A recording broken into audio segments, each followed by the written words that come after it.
ജീവിക്കുന്നു ജീവിക്കുന്നു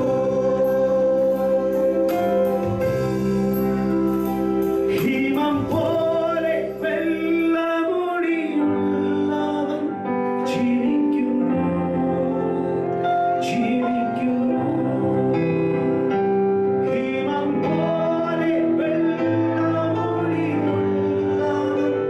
ജീവിക്കുന്നു ജീവിക്കുന്നു ജീവിക്കുന്നു ജീവിക്കുന്നു കരങ്ങളെ തട്ടി സന്തോഷത്തോടെ കരങ്ങളെ തട്ടി പൂർണ്ണഹൃദയത്തോടെ ഓ കർത്താവിന് സ്തോത്രം പറഞ്ഞാട്ട് വചനം പറയുന്നു ഓ സ്തുതിക്കുന്നത് നേരിലുള്ളവർക്ക് ഉചിതമാക്കണം. Praise the Lord. എത്രയൊക്കെ സന്തോഷമുണ്ടാക്കാൻ സ്തുതിക്കുന്നത് നേരിലുള്ളവർക്ക് ഉചിതമാക്കണം. Praise the Lord. യോശുവ ഇസ്രായേൽ മക്കൾക്ക് ദേശം വിഭാഗിച്ചു കൊടുക്കുക, നറുക്കിട്ടുകൊണ്ടിരിക്കുക. ഓരോ ദേശം അവർ പിടിച്ചടക്കുന്നവർക്ക് ഓഹരിക്കനുസരിച്ച് എല്ലാവർക്കും നറുക്ക് വീഴും. അവസാനം ശിമയോന് നറുക്ക് വീഴും. അതിപ്രകാരം പറയുന്നതിന്റെ സംഖ്യാപുസ്തകം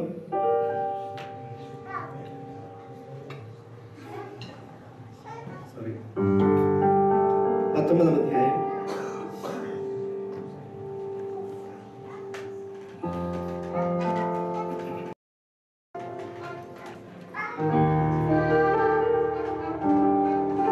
യോശുവയുടെ പുസ്തകം ഓർക്കുന്നില്ല. ഓക്കെ, ശിമയോൻ ഗോത്രത്തിന്റെ ഓഹരി വീണത് യഹൂദ ഗോത്രങ്ങൾക്ക് കിട്ടിയ സ്ഥലത്തിന്റെ നടുക്ക് അവരുടെ ഓഹരി വീണത്. അവൻ അതിന് ഇപ്രകാരം പറയുന്നു, യഹൂദയ്ക്ക് കിട്ടിയ സ്ഥലമെല്ലാം അവർക്ക് അധികമായിരുന്നു, അതുകൊണ്ട് അവർ ശിമയോൻ ഗോത്രത്തിന് കൊടുത്തു. Price the Lord. യഹൂദ എന്ന പദത്തിന്റെ അർത്ഥം സ്തുതി എന്നാണ്. ആമേൻ. സ്തുതിക്കുന്ന ദൈവത്തിന്റെ പൈതലാണോ നിനക്ക് എല്ലായ്പ്പോഴും മറ്റുള്ളവരെക്കാളും ദൈവത്തിന്റെ ഓഹരി കൂടുതൽ. Price the Lord. ഹല്ലേലൂയ. നീ സ്തുതിക്കുന്ന ദൈവത്തിന്റെ പൈതലാണോ? ആമേൻ. നിന്റെ പക്കൽ എല്ലായ്പ്പോഴും ആമേൻ ദൈവത്തിനുള്ള ഓഹരി ആമേൻ മറ്റുള്ളവരെക്കാൾ അധികമായിരിക്കും. അങ്ങനെയെങ്കിൽ ഇന്ന് പകൽക്കാലം ആമേൻ കൃപ ലഭിച്ച ദൈവമക്കൾ കർത്താവിന് സ്തോത്രം പറഞ്ഞാട്ടെ. ദയ ലഭിച്ച ദൈവമക്കൾ കർത്താവിന് സ്തോത്രം പറഞ്ഞാട്ടെ. ആമേൻ. കരുണ ലഭിച്ച ദൈവമക്കൾ കർത്താവിന് സ്തോത്രം പറഞ്ഞാട്ടെ. ചേർന്ന് പകൽക്കാലം കർത്താവ് നമുക്ക് പാടി ആരാധിക്കാം.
Goodbye.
കണ്ണുകളെ നമ്മുടെ ഹൃദയങ്ങളെ ദൈവസന്നിധിയിൽ സകല ആരാധനയ്ക്ക്, സകല പുകഴ്ചയ്ക്ക്, സകല മഹത്വത്തിന് യോഗ്യനായവൻ ഒരുവൻ മാത്രം. ഇന്ന് പകൽക്കാലം അവന്റെ മഹത്വത്തിന് മുമ്പിൽ, അവന്റെ മഹിമയുടെ മുമ്പിൽ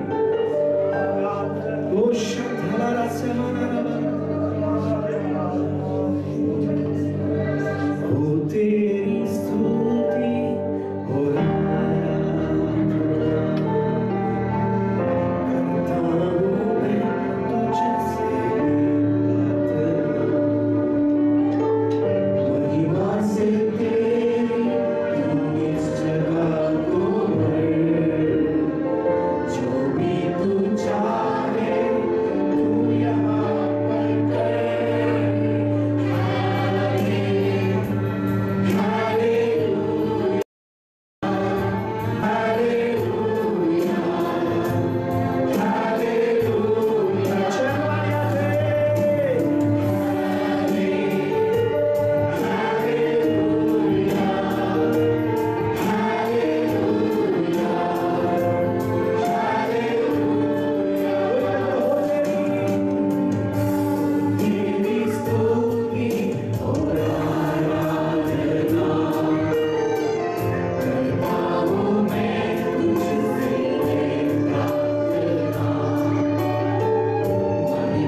കർത്താവേ, ക്രിസ്തുവിന്റെ സ്നേഹത്തിൽ നിന്ന് ഞങ്ങളെ പിരിക്കാൻ കഴിയുന്നത് എന്ന് കഷ്ടതയ്ക്കും പട്ടിണിക്കും നിന്ദയ്ക്കും പരിഹാസത്തിനും യാതൊരു കഷ്ടങ്ങൾക്കും എന്റെ കർത്താവിന്റെ സ്നേഹത്തിൽ നിന്ന് ഞങ്ങളെ പിരിക്കുവാൻ കഴിയത്തില്ല.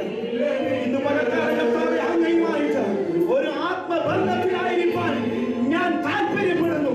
ഈ നിന്റെ ജനം താല്പര്യപ്പെടുന്നു കർത്താവെ, അവരെ ഒന്ന് സ്വീകരിച്ചാട്ടെ. അനേക വീട് കിടക്കുന്നവരുണ്ടാകാം. അവരുടെ വിശ്വസ്തതയും അവരുടെ ആത്മീയതയും അവരുടെ കൊടുക്കൽ വാങ്ങലുകളിൽ അവർ വീട് കിടക്കുന്നവരായിരിക്കാം. പക്ഷെ എന്റെ അപ്പൻ മക്കളോട് കരുണ തോന്നുന്നത് പോലെ യഹോവയ്ക്ക് തന്റെ ഭക്തന്മാരോട് കരുണ തോന്നിയാൽ കർത്താവേ, അങ്ങനെമാരോട് ചേർന്നിരിക്കാൻ ഈ സഭയെ അങ്ങനെ കരങ്ങളിലേക്ക് മുറ്റുമായി താഴ്ത്തു. അങ്ങനെ ഹിതത്തിനനുസരിച്ച് ജീവിക്കാൻ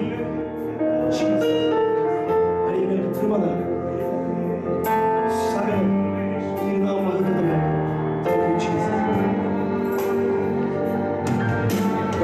കർത്താവിനെ സ്തുതിച്ചാണ്. ദൈവത്തിന്റെ പരിശുദ്ധ നാമം ഇന്ന് പകൽക്കാലം വാഴ്ത്തപ്പെടുമാറാകട്ടെ. അനുഗ്രഹിക്കപ്പെട്ട ഈ പകൽക്കാലം ദൈവജനമായി നിങ്ങളുടെ മുമ്പിൽ നിൽക്കുവാൻ വിശ്വസ്തനായ ദൈവം ഒരുക്കി തന്ന അനുഗ്രഹിക്കപ്പെട്ട അവസരത്തിനായി കർത്താവിനെ സ്തുതിക്കുന്നു. Price the Lord. വീട്ടിലായിരിക്കുന്ന ബഹുമാന്യനായ കർത്താവിന്റെ ദാസൻ, കടന്നുകൊണ്ടിരിക്കുന്ന ദൈവമക്കൾ, സഹോദരങ്ങൾ, കുഞ്ഞുങ്ങൾ, മാതാപിതാക്കൾ, ഏവർക്കും ക്രിസ്തുവേശുവിലുള്ള സ്നേഹവന്ദനങ്ങളെ ധന്യനായ ക്രിസ്തുവിന്റെ നാമത്തിൽ ആദ്യമേ അറിയിക്കട്ടെ. Praise the Lord. വളരെ അനുഗ്രഹിക്കപ്പെട്ട ആരാധന സ്വർഗം നമുക്ക് ഒരു പ്രാവശ്യം കൂടി മരുഭൂമി നൽകി തന്നത് ഓർത്ത് കരങ്ങളെ ഉയർത്തി കർത്താവിനെ നന്ദിയോടെ സ്തോത്രം ചെയ്താണ്. ദൈവം ഒരുക്കുന്ന ആരാധനയുടെ അവസരങ്ങളൊന്നും വെറുതെ അല്ല, അതൊക്കെ തക്കത്തിൽ വിനിയോഗിച്ച ആത്മീക വർധനവിനെ കാരണമാക്കി സ്വർഗം മാറ്റട്ടെ. Praise the Lord. ഹല്ലേലൂയ. കഴിഞ്ഞ രണ്ടാരാധനയിൽ കർത്താവിനെ സ്തുതിക്കുവാൻ, ആത്മീകമായി കർത്താവിന്റെ കൃപയിലായിരിക്കുവാൻ ദൈവം ഇന്ന് പകൽ മുഴുവനും ഒരുക്കിയ നല്ല സാവകാശത്തിനായി കർത്താവിനെ സ്തുതിക്കുന്നു. ദൈവം ഇവിടെയും അടിയനെ ഉപയോഗിക്കട്ടെ എന്ന് ഞാൻ ദൈവനാമത്തിൽ പ്രാർത്ഥിക്കുന്നു. Price the Lord. ദൈവവചനത്തിലേക്ക് നമ്മുടെ ശ്രദ്ധയെ തിരിക്കാം. 2 രാജാക്കന്മാരുടെ പുസ്തകം 13-ാം അധ്യായം അതിന്റെ 20-21 വാക്യങ്ങൾ വായിക്കാം. 2 രാജാക്കന്മാരുടെ പുസ്തകം 13-ാം അധ്യായം അതിന്റെ 20-21 വാക്യങ്ങൾ. എന്നാൽ എലീശ മരിച്ചു, അവർ അവനെ അടക്കം ചെയ്തു. പിറ്റേയാണ്ടിൽ മോവാബ്യരുടെ പടക്കൂട്ടങ്ങൾ ദേശത്തെ ആക്രമിച്ചു. ചിലർ ഒരു മനുഷ്യനെ അടക്കം ചെയ്യുമ്പോൾ ഒരു പടക്കൂട്ടത്തെ കണ്ടിട്ട് അയാളെ ഏലീശാവിന്റെ കല്ലറയിലിട്ടു. അവൻ അതിൽ വീണ് ഏലീശയുടെ അസ്ഥികളെ തൊട്ടപ്പോൾ ജീവിച്ച കാലൂന്നി എഴുന്നേറ്റു. വലിയൊരു ദൈവസാന്നിധ്യം ഇന്ന് പകൽ അനുഭവിക്കുക. ഒരു ശബ്ദം നമ്മൾ കേൾക്കേണ്ടതിന് പെന്തക്കോസ്ത് നാളിൽ കൂടി വന്ന ജനം ശബ്ദം കേട്ടു എന്ന ദൈവത്തിന് പറയുന്നേ. ഒരു മുഴക്കം അവരുടെ കാതിൽ കേട്ടു. ഇന്ന് പകൽ ഒരു മുഴക്കം കേൾക്കാതെ ഇവിടെ വിട്ട് പോകരുത്. ഒരു ദൈവ ശബ്ദം കേൾക്കാതെ ഇവിടെ വിട്ട് പോകരുത്. 120 പേർ കൂടിയ മാളികയിൽ അവർ ഇരുന്നിടം മുഴുവൻ നിറച്ച ദൈവശക്തി ഇന്ന് പകൽ ഇവിടെ നിറയ്ക്കട്ടെ. ചിലരെ ഒരുക്കട്ടെ, ചിലരെ പണിയട്ടെ, ചിലരെ മെനയട്ടെ, ചിലരെ ക്രമീകരിക്കട്ടെ, ചിലരെ ഒന്ന് തൊടട്ടെ. പരിശുദ്ധൻ ഇന്നലെ പകൽ ഇവിടെ ഇറങ്ങി വന്ന് ക്രിയ ചെയ്യേണ്ടതിന് എല്ലാവരും അധരങ്ങളെ തുറന്ന് അധരഫലം എന്ന സ്തോത്രയാഗം പുത്രനായ ക്രിസ്തുവിന് അർപ്പിച്ചാട്ടെ. ആരും മിണ്ടാതിരിക്കരുത്. നമ്മൾ ആരാധിക്കുന്നത് ജീവനുള്ളവനെയാ, നമ്മൾ ആരാധിക്കുന്നത് ജീവനുള്ളവനെയാ. എങ്കിൽ ജീവനുള്ള സ്തുതികൾ, ജീവനുള്ള ഹല്ലേലൂയ ഇവിടെ ഉയരണം. ദൈവമക്കൾ ദൈവത്തെ സ്തുതിച്ചുകൊണ്ടിരിക്കുകയാണ്.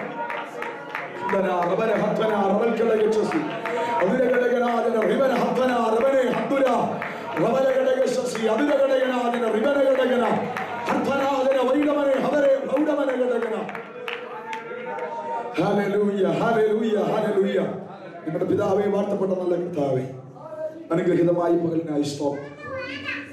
ഈ ഉച്ചതിരിഞ്ഞ സമയം ദൈവമുഖത്തേക്ക് നോക്കുവാൻ ദൈവം ഒരുക്കി തന്ന ഈ സാവകാശത്തിനായി ഞങ്ങൾ തന്നെ വാഴ്ത്തുന്നു. അപ്പാ പിതാവേ എന്ന് വിളിക്കുവാനുള്ള പുത്രത്വത്തിന്റെ ആത്മാവിനെ ഞങ്ങളുടെ മേൽ പകർന്ന് ഞങ്ങളെ അനുഗ്രഹിച്ച ദൈവസ്നേഹത്തിനായി നന്ദിയോടെ സ്തോത്രം. ദൈവമേ, തുറക്കപ്പെട്ട ദൈവവചനത്തിന്റെ മുൻപിൽ തികച്ചും ഭയഭക്തി ബഹുമാനത്തോടെ ദൈവമുഖത്തേക്ക് ഞങ്ങൾ നോക്കുന്ന കർത്താവേ, ഒരു ദൈവ ശബ്ദം ഞങ്ങളെ കേൾപ്പിക്കണമേ. അരിഞ്ഞ പുൽപ്പുറത്ത് പെയ്തിറങ്ങുന്ന മഴ പോലെ ദൈവ സാന്നിധ്യം ഇന്ന് പകൽ പെയ്തിറങ്ങട്ടെ. വചനം ഇന്ന് പകൽ പെയ്തിറങ്ങട്ടെ എന്ന് ഞങ്ങൾ അങ്ങയോട് പ്രാർത്ഥിക്കുന്ന കർത്താവേ, ദൈവിക ശബ്ദം ആസ്വദിച്ചവരായി, ദൈവിക കൃപ എന്നെന്ന് തിരിച്ചറിഞ്ഞവരായി, ദൈവിക വിടുതലെന്ന് തിരിച്ചറിഞ്ഞവരായി ഈ ഹോള് വിട്ട് മടങ്ങുവാൻ ദൈവം ഞങ്ങൾക്ക് കൃപ നൽകണമേ. ദൈവശക്തി ഞങ്ങളുടെ മേൽ അധികമായി ചൊരിയണമേ. കൃപയിൽ ഞങ്ങളെ കാത്തുകൊള്ളണമേ. കൃപയിൽ ഞങ്ങളെ മറയ്ക്കണമേ. രക്തത്തിന്റെ ശക്തി ഇവിടെ മുഴുവൻ വ്യാപരിക്കട്ടെ. ഹാബേലിന്റെ രക്തത്തെക്കാൾ ഗുണകരമായി സംസാരിക്കുന്ന കുഞ്ഞാടിന്റെ രക്തത്തിന്റെ ശക്തി ഇന്ന് രാത്രി ഞങ്ങൾക്ക് വേണ്ടി ഇവിടെ വ്യതിചലിക്കണമേ. ഞങ്ങൾക്ക് വേണ്ടി ഇവിടെ വ്യാപരിക്കണമേ. ഞങ്ങൾ അങ്ങോട്ട് പ്രാർത്ഥിക്കുന്നു. തുറക്കപ്പെട്ട സ്വർഗത്തിന് കീഴിൽ അണയ്ക്കപ്പെട്ട കരങ്ങളുമായി ദൈവമുഖത്തേക്ക് ഞങ്ങൾ നോക്കട്ടെ. ദൈവകൃപയിൽ ഞങ്ങളെ മറയ്ക്കണമേ. ദൈവശബ്ദം ഞങ്ങളെ കേൾപ്പിക്കണമേ. പ്രാർത്ഥന യാതന കേട്ട് ഞങ്ങളെ അനുഗ്രഹിച്ചിരിക്കുകയാണ്. സ്തോത്രം. യേശുവിൻ നാമത്തിൽ കേൾക്കണം പിതാവേ. ഒരിക്കൽ കൂടി കർത്താവിനെ സ്തുതിക്കാം. Price the Lord. വായിച്ച ദൈവവചനത്തിനായി ഞാൻ കർത്താവിനെ സ്തുതിക്കുന്നു. Price the Lord. വളരെ അനുഗ്രഹിക്കപ്പെട്ട ഒരു വേദഭാഗമാണ്. ഒന്നുകൂടെ വായിക്കാം. അതിന്റെ വാക്യം ഒന്നുകൂടെ വായിക്കാം. എന്നാൽ എലീശ മരിച്ചു. അവർ അവനെ അടക്കം ചെയ്തു. പിറ്റേയാണ്ടിൽ മോവാബ്യരുടെ പടക്കൂട്ടങ്ങൾ ദേശത്തെ ആക്രമിച്ചു. ചിലർ ആ മനുഷ്യനെ അടക്കം ചെയ്യുമ്പോൾ ഒരു പടക്കൂട്ടത്തെ കണ്ടിട്ട് അയാളെ ഏലീശാവിന്റെ കല്ലറയിലിട്ടു. അവൻ അതിൽ വീണു. ഏലീശയുടെ അസ്ഥികളെ തൊട്ടപ്പോൾ ജീവിച്ച് കാലൂന്നി എഴുന്നേറ്റു. Price the Lord. രണ്ട് കാര്യങ്ങൾക്ക് തെളിവാണ് ഇവിടെ വായിച്ച ദൈവവചനം. Price the Lord. ഒന്ന്, അഭിഷിക്തൻ മരിച്ചാലും അഭിഷേകത്തിന് മരണമില്ല. എത്ര പേർ വിശ്വസിക്കുന്നു?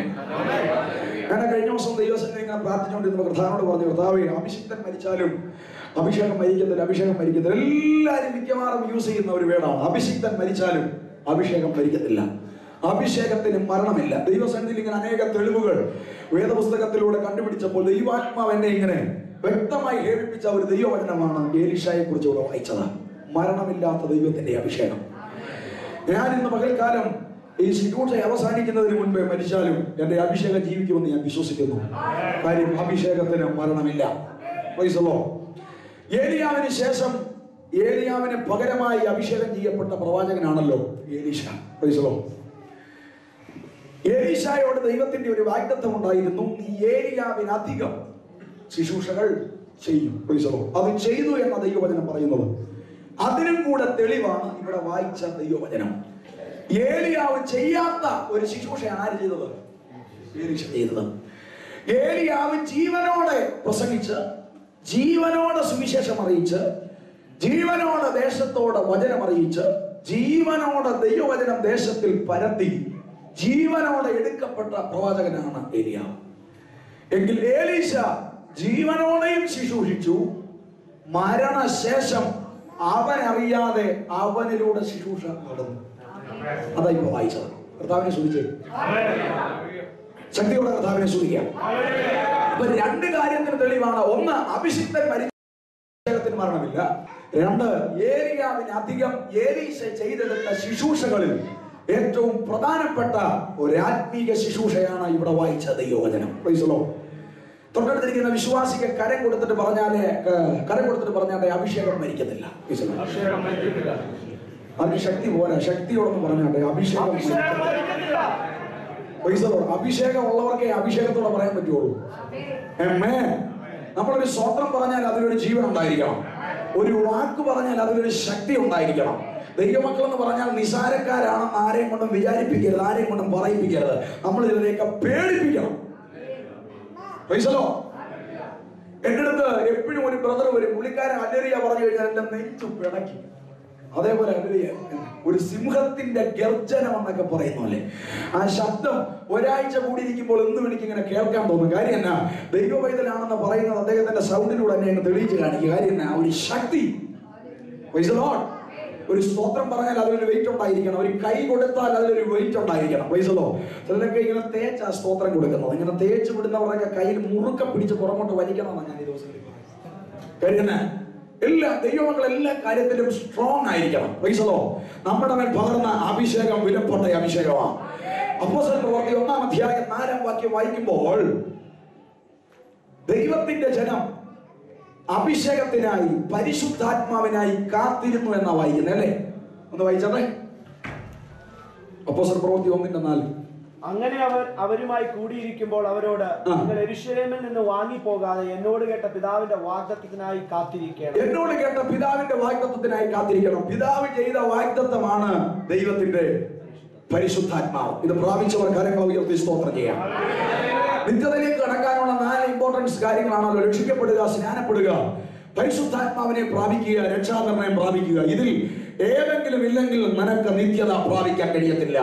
പരിശുദ്ധാത്മാവിനെ പ്രാപിച്ച ദൈവമക്കൾക്കായി ഞാൻ കർത്താവിനെ സ്തുതിക്കുക. ഞാൻ പകൽക്കാലം പറയുകയായിരുന്നു, അന്യഭാഷ സംസാരിക്കാത്തവൻ അന്യഭാഷയിൽ കർത്താവിനെ ആരാധിച്ചില്ലെങ്കിൽ നമ്മുടെ ആരാധനയിൽ ജയമില്ലെന്ന് ഞാൻ വിശ്വസിക്കുന്നത്. കാര്യം അന്യഭാഷയിൽ കർത്താവിനെ ആരാധിക്കണം. ദിവസങ്ങളിൽ ഞാൻ സഭകളോടൊക്കെ പറയുന്ന കാര്യമാണ്, അഭിഷേകത്തിന്റെ ഭാഷ ലഭിച്ചില്ലെങ്കിൽ അത് ലഭിക്കുന്നത് വരെ ആത്മാവിൽ ജാഗരിക്കണം. കാര്യം പിശാച് തോറ്റു നിൽക്കുന്ന ഒരു ഭാഷയാണ് അന്യഭാഷ. ഇത് പ്രാപിച്ച ദൈവമക്കൾക്കായി ഞാൻ കർത്താവിനെ സ്തുതിക്കുക. അന്ന് ദൈവമക്കളോട് പറഞ്ഞു, തന്റെ ജനം ഈ പരിശുദ്ധാത്മാവിനായി കാത്തിരിക്കുകയായിരുന്നു. പൈസലോ കഴിഞ്ഞ ദിവസം ഒരു സഹോദരനുമായിട്ട് ഇങ്ങനെ അന്യഭാഷയെ കുറിച്ച് സംസാരിച്ചപ്പോൾ അദ്ദേഹം പറഞ്ഞൊരു കാര്യമാണ്, യേശു ഒരിടത്തും അന്യഭാഷ പറഞ്ഞിട്ടില്ലല്ലോ. യേശു അന്യഭാഷ പറഞ്ഞു എന്ന് ഒന്ന് തെളിയിക്കാമെങ്കിൽ ഞാൻ അന്യഭാഷയോട് യോജിക്കാം എന്ന് പറഞ്ഞു. ഞാൻ ചിന്തിച്ചപ്പോൾ ദൈവം എനിക്ക് തന്ന ഒരു ചിന്ത, നമ്മുടെ വാഴ്ത്തപ്പെട്ട കർത്താവ് ഈ ഭൂമിയിലുള്ള സമയത്ത് ഇവിടെ ആരില്ല, പരിശുദ്ധാത്മാവില്ല. കർത്താവ് പോയതിനു ശേഷമാണ് ആരും ഇങ്ങോട്ട് വന്നത്, പരിശുദ്ധാത്മാവ് വന്നത്. ചിലർ പ്രസംഗിക്കുന്നത് ഇങ്ങനെയാണ്, പരിശുദ്ധാത്മാവിനെ ആക്കി വെച്ചിട്ടാണ് കർത്താവ് പോയെന്നല്ല. ദൈവം ഇങ്ങനെ പറഞ്ഞു, ഞാൻ പോകാഞ്ഞാൽ കാര്യസ്ഥനായ പരിശുദ്ധാത്മാവ് നിങ്ങളുടെ അടുക്കൽ വരികയില്ല എന്ന് പറഞ്ഞാൽ കർത്താവ് അവിടെ ചെന്ന് കഴിഞ്ഞാൽ എന്തോ വരത്തുള്ളൂ, പരിശുദ്ധാത്മാവ് വരത്തുള്ളൂ. പ്രൈസലോ. കർത്താവ് ഇവിടെ ഉള്ള സമയം പരിശുദ്ധാത്മാവ് ഇല്ല. എന്തുകൊണ്ടില്ലായിരുന്നു എന്ന് ചോദിച്ചാൽ അതിനൊറ്റ മറുപടിയുള്ളൂ, നമ്മുടെ കർത്താവ് ശക്തന്മാരിൽ ശക്തനാണ്, ബലവാന്മാരിൽ ബലവാനാണ്, വിശുദ്ധന്മാരിൽ വിശുദ്ധനാണ്, യോഗ്യന്മാരിൽ യോഗ്യനാണ്. ഇങ്ങനെയുള്ള സകല ഗുണങ്ങളുമുള്ള പ്രപഞ്ചത്തിന്റെ സിദ്ധിതാവായ തേജസ് വാരിയെടുത്ത് വെളിപ്പെടുന്ന നമ്മുടെ വാഴ്ത്തപ്പെട്ട കർത്താവിന് ഈ ലോകത്തിലെ ഒറ്റ ശക്തിയെ, മറ്റ് ഒരു ശക്തിയെയും ആശ്രയിക്കേണ്ടി വന്നിട്ടില്ല, ഇനിയോട്ട് വരുത്തുമില്ല. കർത്താവിനെ സ്തുതിച്ചാട്ടെ. അങ്ങനെയുള്ള നമ്മുടെ കർത്താവ് ഈ ഭൂമിയിൽ നിന്ന് എടുക്കപ്പെടുമ്പോൾ കർത്താവ് ചിന്തിച്ച ഒരു കാര്യം, ഞാൻ ശക്തനായ ദൈവമായതുകൊണ്ട് എനിക്ക് മറ്റൊരു ശക്തിയുടെ സപ്പോർട്ട് എന്തോ വേണ്ട. എങ്കിലും ഞാൻ തിരഞ്ഞെടുത്ത എന്റെ ജനത്തിന്, ജഡത്തിൽ ജീവിക്കുന്ന എന്റെ ജനത്തിന് നിലനിൽക്കാൻ അവരുടെ ബലം പോരാ. മറ്റൊരു എക്സ്ട്രാ പവറിന്റെ, മറ്റൊരു അധികം ശക്തിയുടെ ആവശ്യമുണ്ട്. അതിനുവേണ്ടി കർത്താവ് അയച്ചു തന്നതാണ് കാര്യസ്ഥനായ പരിശുദ്ധാത്മാവ്. കരമീർത്തി സ്വതന്ത്രം ചെയ്താട്ടെ. നിനക്ക് തന്നത് നീ യൂസ് ചെയ്യട്ടെ, കർത്താവിനുള്ളതൊക്കെ അവിടെ ഉണ്ട്. മനസ്സിലായവർക്കായി സ്വതന്ത്രം ചെയ്യുക. യേശു അന്യഭാഷ പറഞ്ഞത് നോക്കേണ്ട ആവശ്യമില്ല. കുഞ്ഞെ, നിനക്ക് ശത്രുവിനോട് എതിർത്ത് നിൽക്കണമെങ്കിൽ, നിനക്ക് ഈ ലോകത്ത് ശത്രുവിനെ ജയിക്കണമെങ്കിൽ അഭിഷേകത്തിന്റെ ഭാഷയിൽ ദൈവത്തോട് സംസാരിക്കണം. കാര്യം അന്യഭാഷയിൽ സംസാരിക്കുന്നവൻ മനുഷ്യനോടല്ല, ദൈവത്തോട് അത്രേ സംസാരിക്കുന്നത്. അതുകൊണ്ട് ദൈവത്തോട് സംസാരിക്കുന്നവൻ അന്യഭാഷയിൽ സംസാരിക്കട്ടെ. അത് പ്രാപിച്ച ദൈവമക്കളെ സ്വർഗം അനുഗ്രഹിക്കട്ടെ. ഇവിടെ ഏലീശയുടെ മേൽ പകർന്ന ദൈവശക്തിക്കായി സ്തോത്രം. ഈ ഏലീശായെ ഏലിയാവിന്റെ കൂടെ കൂട്ടുന്ന സന്ദർഭം 1 രാജാക്കന്മാരുടെ പുസ്തകം 19-ാം അധ്യായം അതിന്റെ 19-20 വാക്യങ്ങൾ വായിക്കുമ്പോൾ 12 ഏറ് കാള പൂട്ടി ഉഴവിച്ചുകൊണ്ടിരുന്ന സാബാത്തിന്റെ മകനായ ഏലീശയുടെ മേൽ ഏലിയാവ് ഒരു പുതപ്പിട്ടു. പുതപ്പ് വീണ ഉടനെ അവൻ കാളയെ വിട്ട് ഏലിയാവിന്റെ പിറകെ ഓടി. കർത്താവിനെ സ്തുതിക്കാം. വിശുദ്ധ വേദപുസ്തകത്തിലെ 1ാമത്തെ ധനവാനാണ് പൗലോസ്. പൗലോസ് കഴിഞ്ഞാൽ ചരിത്രകാരന്മാർ പറയുന്ന 2ാമത്തെ ധനവാനാണ് സാബാത്ത്. വിശുദ്ധ വേദപുസ്തകത്തിലെ 2ാമത്തെ ധനവാനാണ് സാബാത്തെങ്കിൽ സാബാത്തിന്റെ സ്വത്ത് എത്ര അധികം എന്ന് ചിന്തിക്കണം. പ്രൈസലോ. ഇത്രയും സ്വത്തിന് അവകാശിയായ സാബാത്തിന്റെ പുത്രനാണ് ആര്? എലീശ. അപ്പോൾ സാബാത്തിനു ശേഷം ഈ സകല സ്വത്തിനും അവകാശിയാരാ? എലീശയാണ്. പ്രൈസലോ. ഇത്രയും സ്വത്തിന് അവകാശിയായ എലീശ പുതപ്പ് വീണ് ഉടൻ കാളയെ വിട്ട് ഏലിയാവിന്റെ പുറകെ പോയി. കരമുയർത്തി കർത്താവിനെ സ്തുതിക്കാം. എലീശ കണ്ട ഒരു ആശയം ഇതായിരുന്നു, എന്റെ അപ്പന്റെ ധനത്തെക്കാൾ ദൈവത്തിന്റെ വിളിക്ക് വിലയുണ്ട്. വിശ്വസിക്കുന്നവർ കർത്താവിനെ സ്തുതിച്ചാട്ടെ. എന്റെ അപ്പന്റെ ധനത്തെക്കാൾ ദൈവത്തിന്റെ വിളിക്കു വിലയുണ്ട്. Price the Lord. സകലതും വിട്ട് എലീശയുടെ മേൽ പുറപ്പെടാന് ഒറ്റ കാരണമേ ഏലിയാവ് കണ്ടുള്ളൂ. ഞാൻ ചിന്തിക്കുക, കർത്താവേ, വെറുതെ ഒരു വയലിൽ നിന്നവനെ, എന്റെ ഭാഷയിൽ പറഞ്ഞ ഒരു കണ്ടത്തിൽ നിന്നവനെ പിടിച്ചോണ്ട് എന്തിനാ കർത്താവ്, അല്ലെങ്കിൽ കർത്താവിന്റെ തെരഞ്ഞെടുപ്പ്, അല്ലെങ്കിൽ ഏലിയാവിന്റെ പുറകിൽ, അല്ലെങ്കിൽ ഏലീശ എന്തിനാ തെരഞ്ഞെടുത്തത്? അതിനകത്ത് ഏലിയാവ് കണ്ട ഒറ്റ കാര്യമേ ഉള്ളൂ. സ്വന്തം ധനത്തിൽ അഹങ്കരിക്കാതെ തന്റെ വയലിൽ താൻ തന്നെ ഇറങ്ങി തന്റെ ജോലിക്കാരോട് കൂടെ അധ്വാനിക്കുന്ന അധ്വാന ഭാരത്തെ കണ്ടിട്ടാണ് ഏലീശയെ ഏലിയാവ് തിരഞ്ഞെടുത്തത്. അതിന്റെ അർത്ഥം എന്നാ? ദൈവ വേലയ്ക്കായി ദൈവത്തിന് വേണ്ടത് മടിയന്മാരെ അല്ല, അധ്വാനിക്കുന്ന ഒരു കൂട്ടം സമൂഹത്തെയാ. വിശ്വസിക്കുന്നവർ കർത്താവിനെ സ്തുതിച്ചാണ്. പണം കണ്ടോണ്ടല്ല, സ്വത്ത് കണ്ടോണ്ടല്ല, ആഡംബരം കണ്ടോണ്ടല്ല, ധനം കണ്ടോണ്ടല്ല, പ്രൗഢി കണ്ടോണ്ടുകൊണ്ടല്ല, സ്വന്തം ധനത്തിന്റെ പ്രൗഢി മാറ്റിവെച്ച് അധ്വാനിക്കുന്നവനെയാ കർത്താവിന് വേണ്ടത്. അങ്ങനെയുള്ള ചിലർ 21ാം നൂറ്റാണ്ടിൽ ഉണ്ടാകട്ടെ എന്ന് ഞാൻ പ്രാർത്ഥിക്കുക. അധ്വാനിക്കുന്നവർ വളരെ കുറവാണ്. ഇന്നെല്ലാവരും മടിയന്മാരാ. Praise the Lord. സുവിശേഷം അറിയിക്കുന്നുണ്ടോ? സുവിശേഷം എത്തുന്നുണ്ടോ? ആരോടെങ്കിലും വചനം പറയാറുണ്ടോ? ആരോടെങ്കിലും കർത്താവ് വലിയവനെന്ന് പറയാറുണ്ടോ? Praise the Lord. കർത്താവിന്റെ ദാസൻ ഇവിടെ ഓർമ്മിപ്പിച്ചതുപോലെ ന്യൂ ഇയർ മീറ്റിംഗിന് വരുമ്പോൾ ഓരോരുത്തരെയും കൊണ്ട് വരണം. Price the Lord. എഴുന്നേറ്റെന്ന് പറയണം, ഞാൻ ഒരാളെ കൊണ്ടുവന്ന്, ഞാൻ 2 പേരെ കൊണ്ടുവന്ന്. എത്ര എണ്ണം കൂട്ടുന്നു അത്രത്തോളം കൃപ നിങ്ങൾക്ക് ഇടുക, അത്രത്തോളം ബെനിഫിറ്റ് സ്വർഗ്ഗം നിങ്ങൾക്ക് തരിക. കർത്താവിനെ സ്തുതിച്ചു.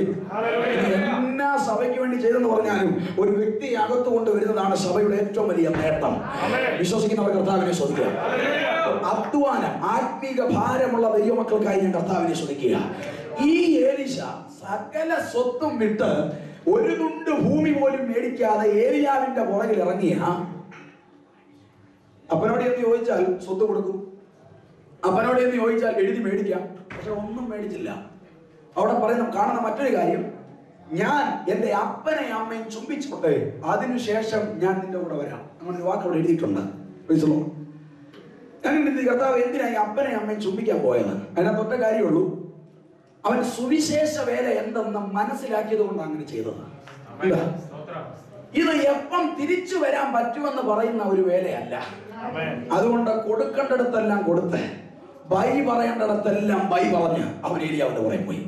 ദൈവവൈദ്യം, നീ ഒരു പ്രത്യേക ലക്ഷ്യത്തിന് വേണ്ടി വിളിക്കപ്പെട്ടവനാ. ചില സമയത്ത് നിനക്ക് ബാങ്കിൽ പോകാൻ പറ്റത്തില്ല, ചില സമയത്ത് കാണേണ്ടവരെ കാണാൻ പറ്റുകയില്ല. ദൈവവേലയ്ക്ക് വേണ്ടി ഇറങ്ങിയവൻ ആരെയൊക്കെ ചുംബിക്കണോ, ആരോടൊക്കെ ബൈ പറയണോ, സകലത്തോടും ബൈ പറയണം. ഏലീശ അതുകൊണ്ടാ അപ്പനെ അമ്മയും ചുംബിച്ചിട്ട് പോയി. ഇനി ഒരിക്കൽ കൂടി ശാബാത്തെ നിന്നെ കാണുമെന്ന് പറയുവാൻ എനിക്ക് ഉറപ്പില്ല, എങ്കിലും ഞാൻ പോകുക, എന്റെ വിളി വന്നിരിക്കുന്നു, എന്റെ വിളി ഭയങ്കരമാ. കരമുയർത്തി കർത്താവിനെ സ്തുതിച്ചാട്ടെ. ഈ ഏലീശയുടെ അസ്ഥിയാണ് ഇവിടെ പ്രവർത്തിച്ചത്. ഈ ലോകത്തിലെ ധനത്തെക്കാൾ ദൈവത്തിന്റെ വിളി എന്ന ശ്രേഷ്ഠമായ ചിന്താഗതിയുള്ള ദൈവവൈതലേ, നീ മരിച്ചാലും നിന്റെ അസ്ഥികൾ ശുശ്രൂഷിക്കും, നിന്റെ അസ്ഥികൾ കൃപയാൽ നിറയും. വിശ്വസിക്കുന്നവർ സ്തോത്രം ചെയ്യുക. ദൈവത്തിന് വേണ്ടി വില കൊടുത്തിറങ്ങിയ ദൈവവൈതൽ ഈ മരുഭൂമിയിൽ കർത്താവിനെ സേവിക്കുന്നെങ്കിൽ അത് വെറുതെയാകുകയല്ല. ഇന്നല്ലെങ്കിൽ നാളെ നീ മാത്രമല്ല, നിന്റെ പൊടിഞ്ഞ അസ്ഥികൾ എഴുന്നേറ്റ് ശുശ്രൂഷിക്കുന്ന ഒരാത്മിക ബലത്തിലേക്ക് ദൈവം നിന്നെ മാറ്റും. ആദിമ വിശുദ്ധന്മാർ ആരൊക്കെ കർത്താവിന് വില കൊടുത്തിട്ടുണ്ടോ അവരൊന്നും വെറുതെ ആയിട്ടില്ല. അവര് മാത്രമല്ല, അവരുടെ സന്തതിയെയും ദൈവം അനുഗ്രഹിച്ചു. അത് മുമ്പിൽ കാണുവാൻ സ്വർഗ്ഗം ഈ ദിവസങ്ങളിൽ അവസരം ഒരുക്കുക. വിശ്വസിക്കുന്നവർ കർത്താവിനെ സ്തുതിച്ചാട്ടെ.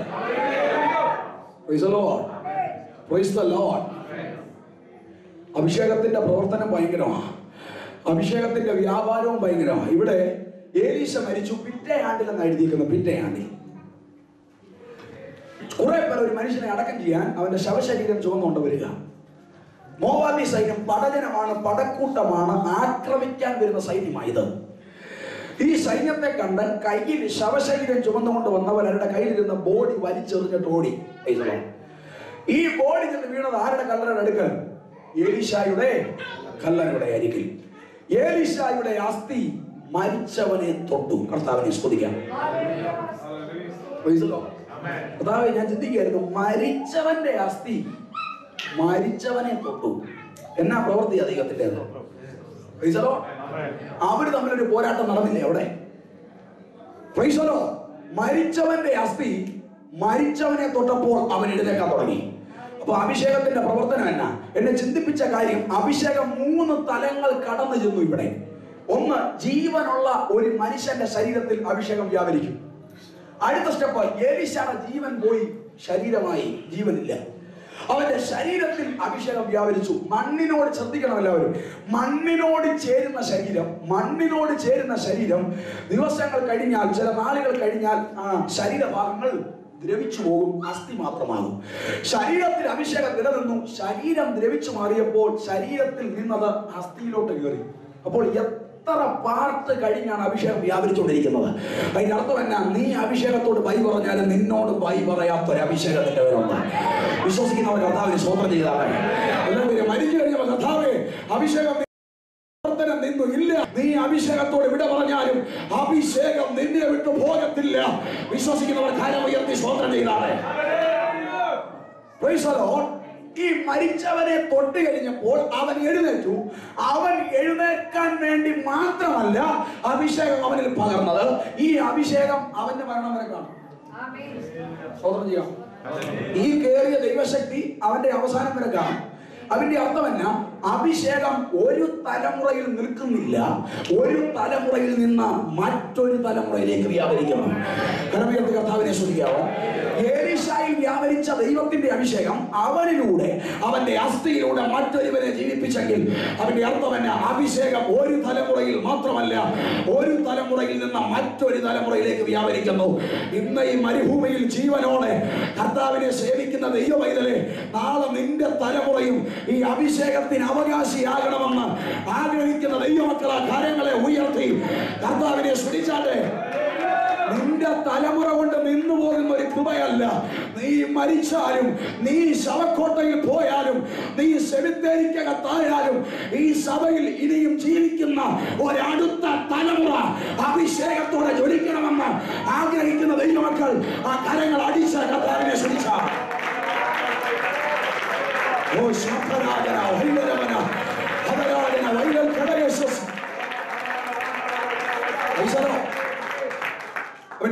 നീ മരിച്ചാൽ തീരുന്ന സഭയല്ല ദൈവസഭ.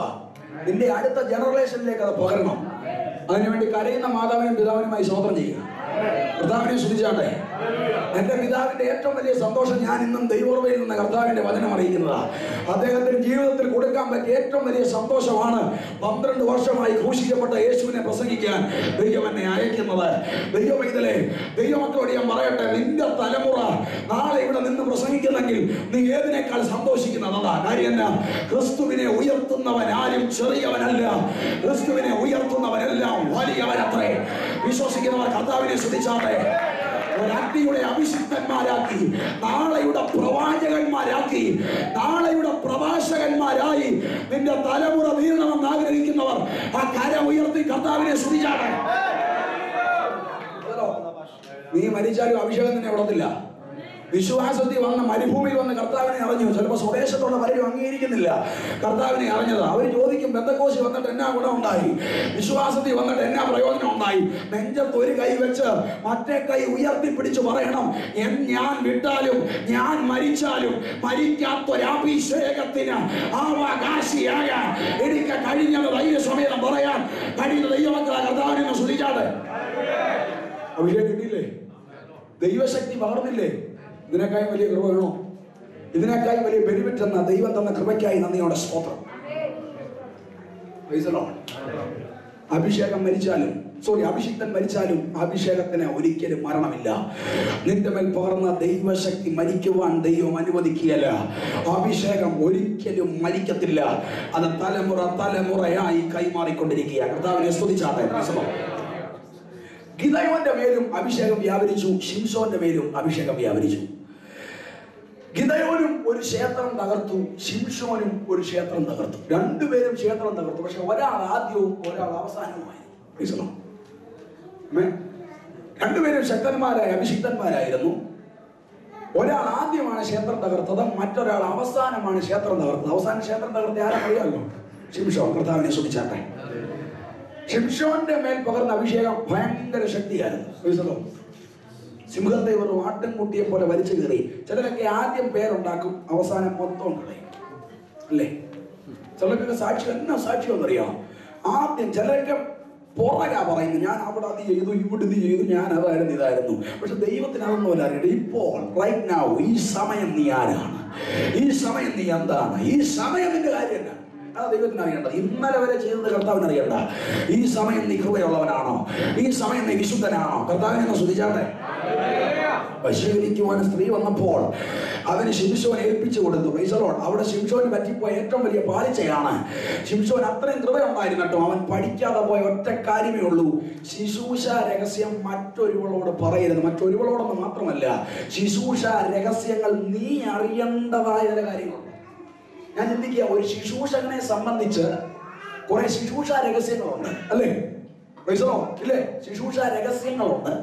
ഭാര്യയോട് പോലും പറയേണ്ടാത്ത ചില ശുശ്രൂഷ രഹസ്യങ്ങളുണ്ട്. ദൈവം തന്നിരിക്കുന്ന കൃപ, ദൈവം തന്നിരിക്കുന്ന വെളിപ്പാട്, ദൈവം തന്നിരിക്കുന്ന ശുശ്രൂഷ, ദൈവം ചില കാര്യങ്ങൾ ചിലരെ ഓർമ്മിപ്പിച്ചിട്ട് പറയും, ആരോടും പറയല്ല. എന്നാലും പറയാതിരിക്കുക. ദൈവം ഒരു ദൂത് പറഞ്ഞാൽ, കർത്താവ് ഒരു വാഗ്ദത്തം പറഞ്ഞാൽ, ഒരു പ്രവചനം കിട്ടിയാൽ ഫുൾ പബ്ലിസിറ്റിയാണ്. കാര്യം എന്താ? ദൈവം എന്നെ മാനിക്കാന്ന് പറഞ്ഞു, ദൈവം എന്നെ അനുഗ്രഹിക്കാന്ന് പറഞ്ഞു, ദൈവം എന്നെ നേടാന്ന് പറഞ്ഞു. മത്തായി സുവിശേഷം വായിക്കുമ്പോൾ സ്വർഗ്ഗരാജ്യം വയലിൽ ഒളിച്ചു വെച്ച ഒരു നിധിയോട് സദൃശ്യം. അത് ഒരു മനുഷ്യൻ കണ്ടേ കിട്ടിയേ എന്ന് പറഞ്ഞുകൊണ്ട് നടന്നില്ല, കണ്ടതിനെ മറച്ചിട്ടു. കർത്താവിനെ ശ്രദ്ധിച്ചേ. കണ്ടതിനെ മറച്ചിടുന്നവർക്കായി സ്തോത്രം, കിട്ടിയതിനെ രഹസ്യത്തിൽ വെക്കുന്നവർക്കായി സ്തോത്രം. നിനക്കത് പുറത്ത് പറയാം. ദൈവപ്രവൃത്തി നടന്നു കഴിയുമ്പോൾ ചിലതിനെ മറച്ചിടണം. ഇവിടെ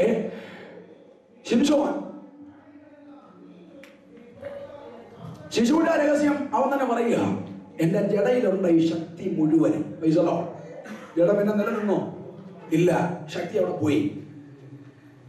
എനിക്ക് എന്നെ ചിന്തിപ്പിച്ച മറ്റൊരു കാര്യം, അവസാനം ഈ ക്ഷേത്രത്തിന്റെ ഒരു തൂണിൽ ശിംശോനെ കെട്ടിയിടുമ്പോൾ, ദാഗോന്റെ ക്ഷേത്രമാണ്. ഏകദേശം 10,000-ൽ പരം ജനങ്ങൾ അകത്തിരുന്ന് ആരാധിക്കത്തക്ക വിധം, അകത്ത് കടന്നു വന്നിരിക്കത്തക്ക വിധം വിസ്തൃതിയുള്ള ക്ഷേത്രമാണ്. ആ ക്ഷേത്രത്തിന്റെ ഒരു വലിയ തൂണിൽ ശിംശോനെ കെട്ടിയിട്ടപ്പോൾ ശിംശോൻ പറയുന്ന വാക്ക്, അവസാനമായി ഒരിക്കൽ കൂടി ഈ ശക്തി എന്റെ മേൽ പകരണമേ, എന്റെ മേൽ അയക്കണമേ. അതിനെ സ്തുതിച്ചാട്ടെ. ആമേൻ. ശക്തി കൊടുത്തു. സ്തോത്രം. ദൈവാത്മാവ് എന്നോട് പറഞ്ഞത്, ചിലര് കൃപയിലല്ലെങ്കിലും ശക്തിയുണ്ട്, അല്ലേ? ചിലർക്ക് കൃപയില്ലെങ്കിലും, കൃപയിലല്ല, വിശുദ്ധ ജീവിതമല്ല എങ്കിലും എന്നാ ഉണ്ട്? ശക്തിയുണ്ട്. ഇത് നിലനിൽക്കാനുള്ള ശക്തിയല്ല, നിന്നെ തകർക്കാനുള്ള ശക്തിയാണ്. ഞാൻ പറഞ്ഞ ദൂതിനോട് യോജിക്കുന്നവർക്കായി സ്തോത്രം ചെയ്യാം. ചിലരെ ദൈവം നിലനിർത്തി. ഇവിടെ അവസാനമായി ശിംശോന് ഒരിക്കൽ കൂടി ഈ ശക്തി കൊടുത്തത് അവനെ നിലനിർത്താനല്ല, അവനെ തകർത്ത് കളഞ്ഞു. കാര്യം എന്നാ? ക്ഷേത്രം മുഴുവൻ ഇടിഞ്ഞ് തകർന്ന് അവന്റെ മേൽ വീണ അവന്റെ മരണം അവിടെ നിശ്ചലമാകുക, അവന്റെ മരണം അവിടെ സംഭവിക്കുകയായിരുന്നു. അതിന്റെ കാര്യം എന്നാ? അവസാനം അവന്റെ മേൽ അഭിഷേകം പകർന്നത് അവനെ വളർത്താനല്ല, അവനെ തകർക്കാനായിരുന്നു. പൈസലോ, വിശുദ്ധിയോടെ ജീവിക്കാത്ത ഒന്നിനെയും ദൈവത്തിന് വേണ്ട, വിശുദ്ധി വിട്ട് ചെയ്യുന്ന ഒന്നിനെയും നിത്യതയ്ക്ക് വേണ്ട. ഞാൻ പറയുന്ന മനസ്സിലാകുന്നവർക്കായി സ്തോത്രം ചെയ്യുന്നു. നിന്റെ കയ്യടിയല്ല നിന്നെ നിത്യതയെ കൊണ്ടുപോകുന്നത് കേട്ടോ. നിന്റെ പാട്ടല്ല നിന്നെ നിത്യതയെ കൊണ്ടുപോകുന്നത്, നിന്റെ പ്രസംഗമല്ല നിന്നെ നിത്യതയിൽ കൊണ്ടുപോകുന്നത്, നിന്റെ ജീവിതമാണ് നിന്നെ നിത്യതയിൽ കൊണ്ടുപോകുന്നത് എന്ന് വിശ്വസിക്കുന്നവർക്കായി ഞാൻ കർത്താവിനെ സ്തുതിക്കുക. ശക്തി പകരണമെന്ന് പറഞ്ഞു. ശക്തി ദൈവം പകർന്നു, അതവനെ നിലനിർത്തിയില്ല, അതവനെ തകർത്ത് കളഞ്ഞു. ചില ആൾക്കാരെ വിശുദ്ധി വിട്ട്, ദൈവകൃപ വിട്ട്, ദൈവികാലോചന വിട്ട്, പ്രമാണം തെറ്റിച്ച് വചനത്തിന്റെ അടിസ്ഥാന ഉപദേശങ്ങൾ എങ്ങനെങ്കിലും വളച്ചു കെട്ടി പറയുന്ന അനേകരും ഇന്നും തീയാന്ന് പറയുന്നെങ്കിലും അത് ദൈവം ആഗ്രഹിക്കുന്ന മണ്ഡലം അല്ല. ഇത് നിലനിൽപ്പിന്റെ സൂചനയല്ല, ഇത് തകർച്ചയുടെ സൂചനയാ. ഹല്ലേലൂയ. അവൻ തകർന്നുപോയി. ശ്രദ്ധിക്കണം, ഇത്രയും പേരിരിക്കുന്ന ആ ക്ഷേത്രത്തെ തകർത്ത് തരിപ്പണമാക്കണമെങ്കിൽ അവന്റെ മേൽ അവസാനമായി പകർന്ന ആ ശക്തിയുടെ അളവൊന്ന് ആലോചിച്ച് നോക്കുകയും, അഭിഷേകത്തിന് ഒരുവന്റെ മേൽ അഭിഷേകത്തിന്റെ ശക്തി വ്യാപരിച്ചാൽ ഒരു ക്ഷേത്രത്തെ മുഴുവനായി തകർക്കാൻ കഴിയുമെങ്കിൽ ദൈവസഭ ഒരുമിച്ച് മാർപ്പിട്ടാൽ തകരാത്ത ശക്തിയുണ്ടോ? ഇടിയാത്ത ബന്ധനമുണ്ടോ? അഴിയാത്ത അമിക്കയറുകളുണ്ടോ? ഇല്ല. ദൈവസഭ ശക്തിപ്പെടുന്നതോറും അഴിയേണ്ടത് അഴിഞ്ഞുകൊണ്ടിരിക്കുക. ഒറ്റ ഒരുത്തനെ കൊണ്ട് ഇത്രയും പേരിരിക്കുന്ന ദാഗോന്യ ക്ഷേത്രത്തെ ഒറ്റ ഒരുത്തനെ കൊണ്ട് ഇടിച്ചു മറിച്ചു കളയാൻ എന്റെ ദൈവത്തിന് പറ്റുമെങ്കിൽ അഭിഷേകം വ്യാപരിച്ചാൽ ഒരു ബുൾഡോസറിനെ പോലെ ദൈവത്തിനെ ഉപയോഗിക്കും. കാര്യം എന്നാ? ഇടിക്കേണ്ടതിനെ ഇടിച്ച്, തകർക്കേണ്ടതിനെ തകർത്ത്, അഴിക്കേണ്ടതിനെ അഴിച്ച്. ആരും ബന്ധിക്കരുത്. കഴിഞ്ഞ ദിവസം പലരും പറയാനുണ്ട്, യേശുവിൻ നാമത്തിൽ ഞാൻ ബന്ധിക്കുന്നു. നമ്മൾ ബന്ധിക്കുകയല്ല, അഴിക്കുക. സ്വതന്ത്രം ചെയ്യാം. ചിലർക്ക് പറയാം, യേശുവിൻ നാമത്തിൽ ഈ സഭയിൽ ഞാൻ അതിനെ ബന്ധിക്കുന്നു. അത് ബന്ധിച്ച് അവിടെ ഇടുകയാണ്, അടുത്ത ആളിനെ അഴിക്കാൻ വരണം. ഞാൻ പറയാം, നമ്മൾ ബന്ധിക്കുകയല്ല, നമ്മൾ അഴിക്കുകയാണ്, നമ്മൾ തകർക്കുകയാണ്. നാളുകളായി നിലനിൽക്കുന്ന ശക്തിയെ തകർക്കുക. അഭിഷേകം കൊണ്ട് അതിനെ തകർക്കുന്നവർക്കായി സ്വതന്ത്രം ചെയ്യുക. അവന്റെ മേൽ അഭിഷേകം പകർന്നതിനകത്ത് മറ്റേ ഉദ്ദേശം ഇതായിരുന്നു കർത്താവിന്റെ കാര്യമല്ല. ദൈവഹിതത്തിന് വിപരീതമായി നിൽക്കുന്ന ഈ ക്ഷേത്രം ഇനി മേലാൻ ഇവിടെ കാണാൻ പാടില്ല. എങ്കിൽ ചിലരോടൊക്കെ ദൈവത്തിന്റെ ആത്മാവ് ഇന്ന് പകൽക്കാലം ദൈവസഭയുടെ ആലോചന പറയുക. നിന്റെ നിലനിൽപ്പിന് വിരോധമായി എഴുന്നേറ്റ് നിൽക്കുന്ന ചില ഗോപുരങ്ങളെ തകർക്കുന്ന ഒരഭിഷേകത്തിന്റെ ശക്തിയോടെ അടുത്ത വർഷത്തിൽ മുന്നേറണമെന്ന് ആഗ്രഹിക്കുന്നവർ ഇന്ന് തന്നെ അതിന് ചുവട് വെക്കാൻ മനസ്സുള്ള ദൈവമക്കൾ ആ കരങ്ങളെ ഉയർത്തി കർത്താവിനെ ഒന്ന് സ്തുതിച്ചാട്ടെ. ശ്രദ്ധിക്കൂ. ഇനി ഗിദെയോന്റെ വിഷയം. ഗിദെയോൻ ഒരു ക്ഷേത്രത്തെ തകർത്തു. ഗിദെയോൻ തകർത്ത ക്ഷേത്രം ആദ്യം അത് ദൈവകൃപ അവന്റെ മേൽ വ്യാപരിച്ചപ്പോൾ, അഭിഷേകം അവന്റെ മേൽ നിലനിന്നപ്പോൾ അവൻ ആദ്യമേ ക്ഷേത്രം തകർത്തു. ആരുടെ ക്ഷേത്രം തകർത്തു? നാട്ടുകാരുടെ ക്ഷേത്രമല്ല, വീട്ടിലുള്ള ക്ഷേത്രം, അപ്പന്റെ ക്ഷേത്രം. സ്വന്തം ചെയ്യാം. എന്നെ ചിന്തിപ്പിച്ച ആലോചനയാണ്. ശുശ്രൂഷ വീട്ടിൽ ആരംഭിക്കണം, അല്ലേ? ശുശ്രൂഷ സ്വന്തം ദേശത്ത് ആരംഭിക്കണം. ഞാൻ എന്റെ വീട്ടിലെ ക്ഷേത്രം പിടിക്കാതെ നാട്ടുകാരുടെ ക്ഷേത്രം പിടിക്കാൻ പ്രയോജനമുണ്ടോ? ഇല്ല. ആ ദൂത് മനസ്സിലാക്കിയവനായിരുന്നു ഗിദെയോൻ. അവന്റെ മേൽ അഭിഷേകം ജ്വലിച്ചപ്പോൾ, ദൈവശക്തി അവന്റെ മേൽ പകർന്നപ്പോൾ അവൻ ചെയ്ത ഫസ്റ്റ് കാര്യമാണ് അവന്റെ കുടുംബത്തിൽ നിലനിന്നിരുന്ന അവന്റെ അപ്പന്റെ ക്ഷേത്രത്തെ അവൻ തകർത്ത് കളഞ്ഞു. എന്ന് പകൽ കൃപയുള്ള ദൈവമക്കളെ, നിന്റെ കുടുംബത്തിൽ നിനക്ക് വിനയായി ചിലത് ഗോപുരം പോലെ എഴുന്നേറ്റ് നിൽപ്പുണ്ടെങ്കിൽ പുറത്ത് ഇടിക്കുന്നതിന് മുമ്പേ അകത്തതൊന്ന് ഇടിച്ചു കളയാൻ ഹൃദയത്തിൽ വിശ്വസിക്കുന്നവർക്കായി സ്വന്തം ചെയ്യാം. പല കുടുംബത്തിന് ക്ഷേത്രമുണ്ട്, കണ്ട ക്ഷേത്രം അല്ലെങ്കിൽ പല വിധത്തിലെ ക്ഷേത്രമുണ്ട്. നിന്റെ സകല ക്ഷേത്ര ശക്തികളെ നീ തകർക്കണം. അപ്പന്റെ ക്ഷേത്രത്തെ തകർത്തോളം. ശുശ്രൂഷ ആദ്യം യെരൂശലേമിൽ ആരംഭിക്കേണ്ടത്, അല്ലേ? ശക്തി ലഭിച്ചിട്ട് ആദ്യം യെരൂശലേം. യെരൂശലേം എന്ന് പറഞ്ഞാൽ സ്വന്തം ദേശം, സ്വന്തം ഭവനം. സ്വന്തം ദേശത്ത് സാക്ഷിയുള്ളവർക്കായി സ്വതന്ത്രം ചെയ്യുന്നു. എന്റെ നാട് കൊട്ടാരക്കരയില്ല. കൊട്ടാരക്കര സാക്ഷ്യമില്ലാത്ത ഞാൻ ദുബായിൽ പോയാലും അമേരിക്കയിൽ പോയി ദൈവവചനം പ്രസംഗിച്ചാലും അതിനകത്ത് വലിയ കാര്യം ദൈവം കാണുന്നില്ല. എന്റെ ദേശത്ത് ഞാൻ കൃപയുള്ളവനാണോ? എന്റെ ദേശത്ത് ഞാൻ സാക്ഷ്യമുള്ളവനാണോ? ദൈവം നിനക്ക് കൃപ തന്നെങ്കിൽ ശുശ്രൂഷ നിന്റെ കുടുംബത്തിൽ നിന്ന് ആരംഭിക്കണം. ദൈവകൃപയുടെ ജ്വലനം, ദൈവകൃപയുടെ ചലനം നിന്റെ ഭവനത്തിൽ നിന്ന് ആരംഭിക്കണം. ഞാൻ പറയുന്നവരോട് യോജിക്കുന്നവർക്കായി കർത്താവിനെ സ്തുതിക്കുക. അവനൊരു ക്ഷേത്രത്തെ തകർന്നു കളഞ്ഞു. അവന്റെ അപ്പന്റെ ക്ഷേത്രത്തെ അവൻ ഇടിച്ചു കളഞ്ഞു. ദൈവമേ, നിന്റെ കുടുംബത്തിനും നിന്റെ ആത്മീയ മണ്ഡലത്തിനും നിന്റെ ആത്മീയ ഉയർച്ചയ്ക്ക് തടസ്സമായി എന്തെങ്കിലും അതിനെ അഭിഷേകം ഇടിച്ചു കളയുന്നവർക്കായി ഞാൻ കർത്താവിനെ സ്തുതിക്കുക. ശക്തിയോടെ കർത്താവിനെ സ്തുതിച്ചാട്ടെ. Hallelujah. Praise the Lord. Amen. മോശയും അഹരോനും ഉള്ളപ്പോൾ ഫറവോന്റെ കൊട്ടാരത്തിൽ വെച്ച് വടിയ ദൈവം പാമ്പാക്കി മാറ്റി. സ്തോത്രം ചെയ്യാം. വടിയ ദൈവം പാമ്പാക്കി മാറ്റി. ഈ വടി പാമ്പായി മാറിയപ്പോൾ ഫറവോൻ പറഞ്ഞത്, ഫറവോന് കണ്ടിട്ട് ഇഷ്ടപ്പെട്ടില്ല. ഫറവോൻ പറയണം, നിനക്ക് മാത്രമല്ല ആൾക്കാരുള്ളത്, എനിക്കും ആൾക്കാരുണ്ട്. ഫറവോൻ വിചാരിച്ചേണ്ട ഇതൊരു മന്ത്രശക്തിയാണ്, ഇതൊരു ആഭിചാര ശക്തിയാണ്, ഇത് മന്ത്രവാദികളെ കൊണ്ട് കഴിയാൻ സാധിക്കുന്നതാണ്. വടിയെ പാമ്പാക്കുക, മാറ്റം സംഭവിപ്പിക്കുക. അതുകൊണ്ട് പറഞ്ഞു, നിന്റെ അടുക്ക മാത്രമല്ല എൻ്റെ അടുക്കലും മന്ത്രവാദികളുണ്ട്, ഞാൻ അവരെ വിളിക്കാൻ പോവാ.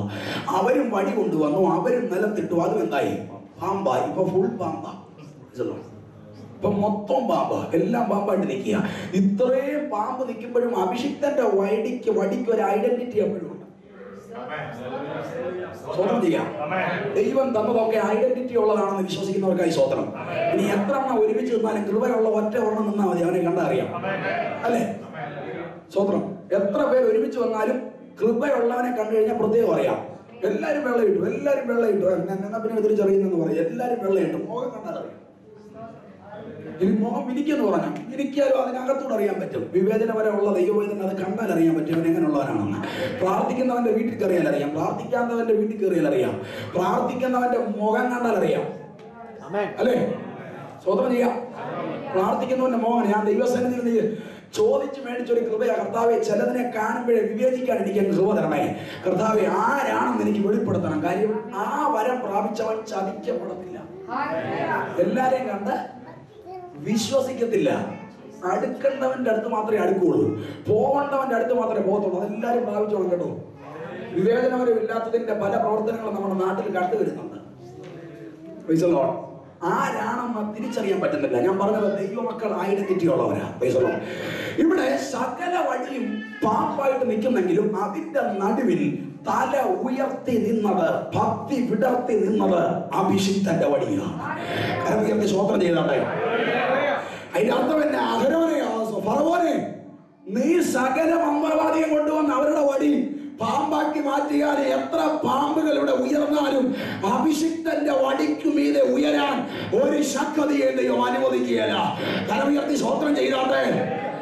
ഈ യുഎഇയിലെ, ഈ ദുബായിലെ, ഈ അബുദാബിയില് എത്ര അന്ധകാര ശക്തികൾ ഒരുമിച്ച് എഴുന്നേറ്റ് സകലതും കൂടെ ശ്രമിച്ചാലും കൃപയുള്ളവനെ കണ്ടാൽ അറിയാം, കൃപയുള്ളവന്റെ വടി കണ്ടാൽ അറിയാം.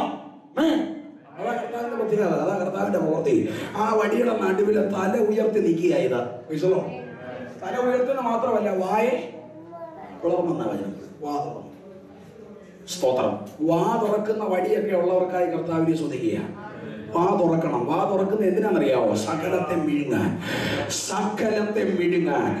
അതിന്റെ അർത്ഥം തന്നെ പൈസലോ സകല ശക്തികളെയും സകല പാമ്പിനെയും വിഴുങ്ങത്തക്ക വിധം അഭിഷിക്തന്റെ വടിയെ ദൈവം ഉപയോഗിച്ചെങ്കിൽ അത് സാധാരണ വടിയല്ല, അത് അഭിഷേകത്തിന്റെ വടിയാ, അത് കൃപയുടെ വടിയാ. ദൈവ പൈതലെ, ദൈവം നിനക്ക് തന്നിരിക്കുന്ന ഒരു വടിയെ ഒരു സർപ്പമാക്കി മാറ്റാൻ കഴിയുന്ന ദൈവ പ്രവൃത്തി ഈ ദിവസങ്ങളിൽ സംഭവിക്കട്ടെ.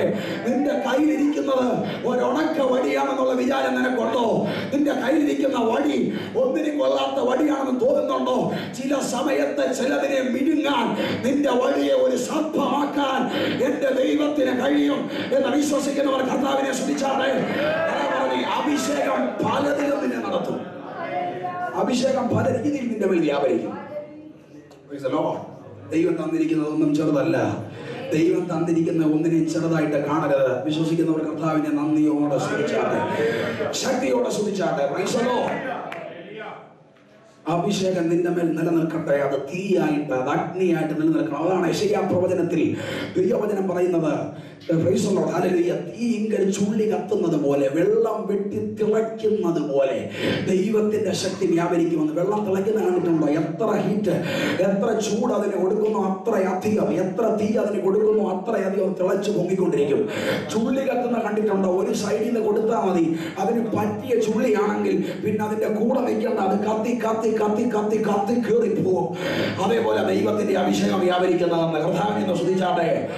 ദൈവം എഴുന്നേറ്റാൽ, ദൈവം എഴുന്നേറ്റാൽ, അവർ അഭിഷേകത്തോടെ എഴുന്നേറ്റാൽ തകരാത്ത ഒറ്റ ശക്തികളുമില്ല എന്ന് വിശ്വസിക്കുന്നവർ ഒരിക്കൽ കൂടി കർത്താവിനെ നന്ദിയോടെ സ്തുതിച്ചാട്ടെ. Hallelujah. Praise the Lord. Praise the Lord. Praise the Lord. കൃപയുള്ള ദൈവവൈതലിനെ മറിച്ചു കളയാൻ, അഭിഷേകമുള്ളവനെ വീഴ്ത്തി കളയാൻ, അഭിഷിക്തനായ ദാസനെ തകർത്ത് കളയാൻ ഒരു ശക്തിയെയും ദൈവം അനുവദിക്കുകയില്ല.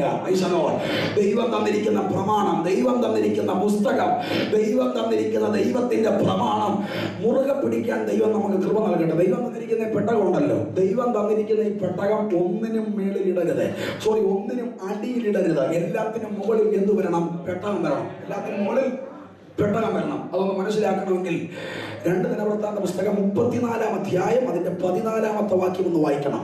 2 ദിനവൃത്താന്തം 34-ാം അധ്യായം അതിന്റെ 14-ാമത്തെ വാക്യം.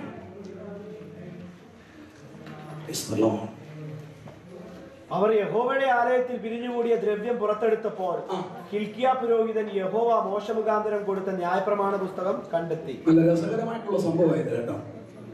അവർ യഹോവയുടെ ആലയത്തിൽ പിരിഞ്ഞു കിട്ടിയ ദ്രവ്യം പുറത്തെടുത്തപ്പോൾ ഹിൽക്കിയാ പുരോഹിതൻ യഹോവ മോശെ മുഖാന്തരം കൊടുത്ത ന്യായപ്രമാണ പുസ്തകം കണ്ടെത്തി. ന്യായപ്രമാണ പുസ്തകം എവിടെയാ കണ്ടെത്തിയത്? യഹോവയുടെ ആലയത്തിൽ നിന്ന് പിരിഞ്ഞു കിട്ടിയ ദ്രവ്യം പുറത്തെടുത്തു. അപ്പൊ ഇത്രയും നേരെ ഈ സാധനം അവിടെ ഇല്ലായിരുന്നു. തപ്പി എവിടെ പോയപ്പോഴാണ് സാധനം കണ്ടത്? ദ്രവ്യത്തിന്റെ അടുത്ത് പോയപ്പോഴാണ്. കാര്യം എന്നാ? ദ്രവ്യം എന്ന് പറഞ്ഞാൽ പണം. പണത്തിനടി കിടന്നു കഴിഞ്ഞാൽ ധനം കയറുമ്പോൾ, പൈസ കൂടുമ്പോൾ, സമ്പത്ത് വർദ്ധിക്കുമ്പോൾ സമ്പത്ത് മുകളിലും പെട്ടകം അടിയിലും. അങ്ങനെയാണോ വേണ്ടത്? ഇനി എന്തൊക്കെ നഷ്ടപ്പെട്ടാലും, എന്തൊക്കെ കിട്ടിയാലും, എന്തൊക്കെ നേടിയാലും എല്ലാത്തിന്റെ മുകളിലായിരിക്കണം ദൈവത്തിന്റെ പെട്ടകം. സ്വതന്ത്രം ചെയ്യാം. പെട്ടകത്തെ ആരെങ്കിലും അടിയിലാക്കിയിട്ടുണ്ടോ? പെട്ടകത്തെ ആരെങ്കിലും അടി വെച്ചിട്ടുണ്ടോ? പെട്ടകം ഉയർത്തിപ്പിടിക്കുന്ന ദൈവമക്കൾക്കായി ഞാൻ കർത്താവിനെ സ്തുതിക്കുക. നിനക്ക് ധനം കയറിയാൽ, നിനക്ക് സമ്പത്ത് കയറിയാൽ, നിനക്ക് ആഡംബരം കൂടിയാൽ, നിനക്ക് പ്രൗഢി കിട്ടിയാൽ, നിനക്ക് ധനങ്ങൾ ഇഷ്ടം പോലെ ലഭിച്ചാൽ അതിനടിയിൽ ഒതുക്കേണ്ടതല്ല ദൈവത്തിന്റെ പുസ്തകം. എല്ലാത്തിനും മുകളിലായിരിക്കട്ടെ ദൈവത്തിന്റെ പെട്ടകം. വിശ്വസിക്കുന്നവർ കർത്താവിനെ നന്ദിയോടെ സ്തുതിച്ചാട്ടെ. ഈ പെട്ടകം പിടിച്ച പുരോഹിതന്മാരാണ് യോർദാനിലൂടെ നടന്നതല്ലേ? പെട്ടകം ഉയർത്തിപ്പിടിച്ച പുരോഹിതന്മാരുടെ ഉള്ളങ്കാൽ യോർദാനിൽ വഴുതാൻ ദൈവം സമ്മതിച്ചില്ല. സ്വർഗം അവരെ അക്കരെ കടത്തിയെങ്കിൽ പ്രമാണത്തെക്കാൾ വലുതായി ഒന്നുമില്ല. ഈ പുസ്തകത്തെക്കാൾ വലുതായി ഒരു ധനവുമില്ല. ഈ പുസ്തകത്തെക്കാൾ വലുതായി പ്രമാണങ്ങളുമില്ല. ഇതാണ് സത്യ പ്രമാണം. വിശ്വസിക്കുന്നവർ നന്ദിയോടെ കർത്താവിനെ സ്തുതിച്ചാട്ടെ. ഈ പ്രമാണത്തിനും അടിയിലായിരിക്കണം എല്ലാം. ഈ പ്രമാണം സകലത്തിനും മുകളിലായിരിക്കണം. ഈ പുസ്തകം സകലത്തിന്റെ മുകളിൽ കൊണ്ടുവരണം. അഭിഷിക്തൻ മരിച്ചാലും അഭിഷേകം ഒരിക്കലും മരിക്കത്തില്ല. അഭിഷേകം നിന്നെ കൊണ്ട് പോകത്തില്ല. അഭിഷേകത്തിന്റെ ശക്തി നിന്നെ തകർത്ത് കളയുന്നതല്ല, നിന്നെ ജയിപ്പിക്കുന്ന ദൈവശക്തിയാണ്. വിശ്വസിക്കുന്നവർ സ്തോത്രം ചെയ്യാം. അപ്പോസ്തല പ്രവൃത്തി 16-ാം അധ്യായം 25-26 വായിക്കുമ്പോൾ പൗലോസും ശീലാസും ആത്മാവിൽ കർത്താവിനെ ആരാധിച്ച ഒരു സന്ദർഭം അവിടെ കാണാം. കാരാഗ്രഹത്തിൽ അടയ്ക്കപ്പെട്ടു. ആര്? പൗലോസും ശീലാസും. അർദ്ധരാത്രിയിൽ അവർ ആത്മാവിൽ കർത്താവിനെ സ്തുതിക്കാൻ തുടങ്ങി. Price the Lord. പാട്ടുള്ളവൻ എവിടെ പോയാലും പാടും. ആരാധിക്കേണ്ടവൻ എവിടെ പോയാലും ആരാധിക്കും. കൈ അടിക്കേണ്ടവൻ എവിടെ പോയാലും കൈയടി കുറയത്തില്ല. പാട്ട് പാടുന്നവൻ എവിടെ പോയാലും പാട്ട് പാടും. Price the Lord. കാരാഗ്രഹത്തെ നോക്കി അഭിഷിക്തന്മാർ മിണ്ടാതിരുന്നില്ല. ആർത്ത് ദൈവത്തെ അന്ന് രാത്രി ആരാധിക്കാൻ തുടങ്ങി. എന്നെ കേൾക്കുന്ന ദൈവമൈതലേ, ഒരു ആർപ്പുള്ള ദൈവമക്കൾക്കായി സ്തോത്രം ചെയ്യുക. രാത്രി എല്ലാവരും ഉറങ്ങിക്കിടക്കുന്ന സമയത്ത് ആത്മാവിൽ പാട്ട് പാടാൻ തുടങ്ങി. സത്യം പറഞ്ഞാൽ പേടിയില്ലായിരുന്നു എന്നുള്ളതാ സത്യം. പ്രമാണി കണ്ടാ വെറുതെ വിടുവോ? ഇല്ല, പ്രമാണിയെ പേടിച്ചില്ല. അർദ്ധരാത്രിയിൽ ആത്മാവിൽ ദൈവത്തെ സ്തുതിക്കാൻ തുടങ്ങി. അതിനകത്ത് അർത്ഥം എന്താണെന്നറിയാവോ? ആരാധിക്കുന്നവന് പരിസരം വിഷയമല്ല, അല്ലേ? ആരാധിക്കുന്നവന് പരിസരം വിഷയമല്ല. ചില ആൾക്കാർക്ക് പരിസരത്തെ നോക്കി ആരാധിക്കുന്നേ. പരിസര വിഷയമല്ല ആരാധിക്കുന്നവന്. ആത്മാവിൽ ദൈവത്തെ കൊണ്ട് ആരാധിക്കാൻ തുടങ്ങി. ആരാധനയുടെ ലെവല് മാറി, പ്രാർത്ഥനയുടെ ലെവല് മാറി. ദൈവശക്തി, അവർ ആത്മാവിൽ ദൈവത്തെ സ്തുതിക്കാൻ തുടങ്ങി. അർദ്ധരാത്രിയിലെ പ്രാർത്ഥന ആ കാരാഗ്രഹത്തെ ഇളക്കാൻ തുടങ്ങി. Price the Lord. അവിടെ ശ്രദ്ധിക്കേണ്ട വിഷയം, കാരാഗ്രഹ പ്രമാണിക്ക് ഉറക്കം വന്നില്ല. Price the Lord. ദൈവ പ്രവൃത്തി അങ്ങോട്ട് വെളിപ്പെട്ടാൽ നിന്റെ ഉറക്കം കെടുത്തുന്നവന് പിന്നെ ഉറക്കം വരികയാണ്. മനസ്സിലാവർക്കായി സ്വന്തം. പൗലോസിന്റെ ശീലാസിന്റെ ഉറക്കം കെടുത്തിയല്ല ഇവിടെ കൊണ്ടിട്ടേക്കുന്നേ. അവർ പാടുക. എന്റെ തമ്പുരാൻ തീരുമാനിച്ചു, എന്നാ നീയും ഉറങ്ങണം. എത്ര പേര് ഇതുകൊണ്ട് വിശ്വസിക്കുന്നുണ്ട്? നിന്റെ ഉറക്കം കെടുത്തിയവൻ അധികം കാലം സുഖമായിട്ട് കിടന്നുറങ്ങുകയില്ല. ഇപ്പൊ തന്നെ അവൻ ഉറക്കം പോവാ. നിന്റെ ഉറക്കം കെടുത്തിയവൻ ഇവിടെ നിലനിൽക്കുകയില്ല. കൃപയോടെ നിൽക്കുന്ന ദൈവമൈതലേ, നിന്റെ ന്യായമായ താല്പര്യത്തിൽ ഇറങ്ങി വരും കർത്താവ്. സ്വതന്ത്രം. 2 ചോദ്യങ്ങൾ പൗലോസിന്റെ ശീലാസിന്റെ മുമ്പിലുണ്ട്. റോമിലേക്ക് വന്ന ഞങ്ങൾ ഇവിടെ അകപ്പെട്ടത് എന്തുകൊണ്ട്? റോമിൽ ഒരു പ്രത്യേക ലക്ഷ്യമായിട്ട്, പ്രത്യേക എയിമുമായിട്ട് പൗലോസും ശീലാസും റോമിലേക്ക് യാത്ര പുറപ്പെട്ടവരാ. അതിന്റെ ഇടയ്ക്കാണ് കാരാഗ്രഹം വന്നത്.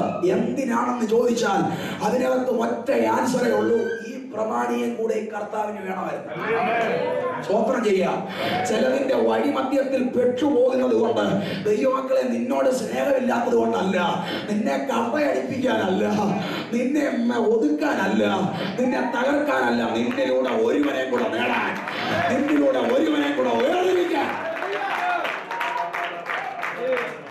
ഞാൻ പറഞ്ഞത് മനസ്സിലാക്കാൻ കർത്താവിനെ സ്തുതിക്കാം. ചിലർക്ക് കഷ്ടത വരുന്നതും പ്രതികൂലം വരുന്നതും എപ്പോഴും എന്താണെന്ന് ഇതുവരെ മനസ്സിലായിട്ടില്ല. ചിലതിനെ കൂടെ നേടാൻ സത്യത്തിൽ ഈ പ്രമാണിയെ കർത്താവിന് വേണം. അതുകൊണ്ട് ദൈവം അറിഞ്ഞുകൊണ്ട് ചെയ്യുന്നതൊക്കെ. ഓ, ഞാൻ എപ്പോഴും പറയാനുള്ള കാര്യം, ദൈവം അറിയാതെ ഒന്നും സംഭവിക്കുന്നില്ല.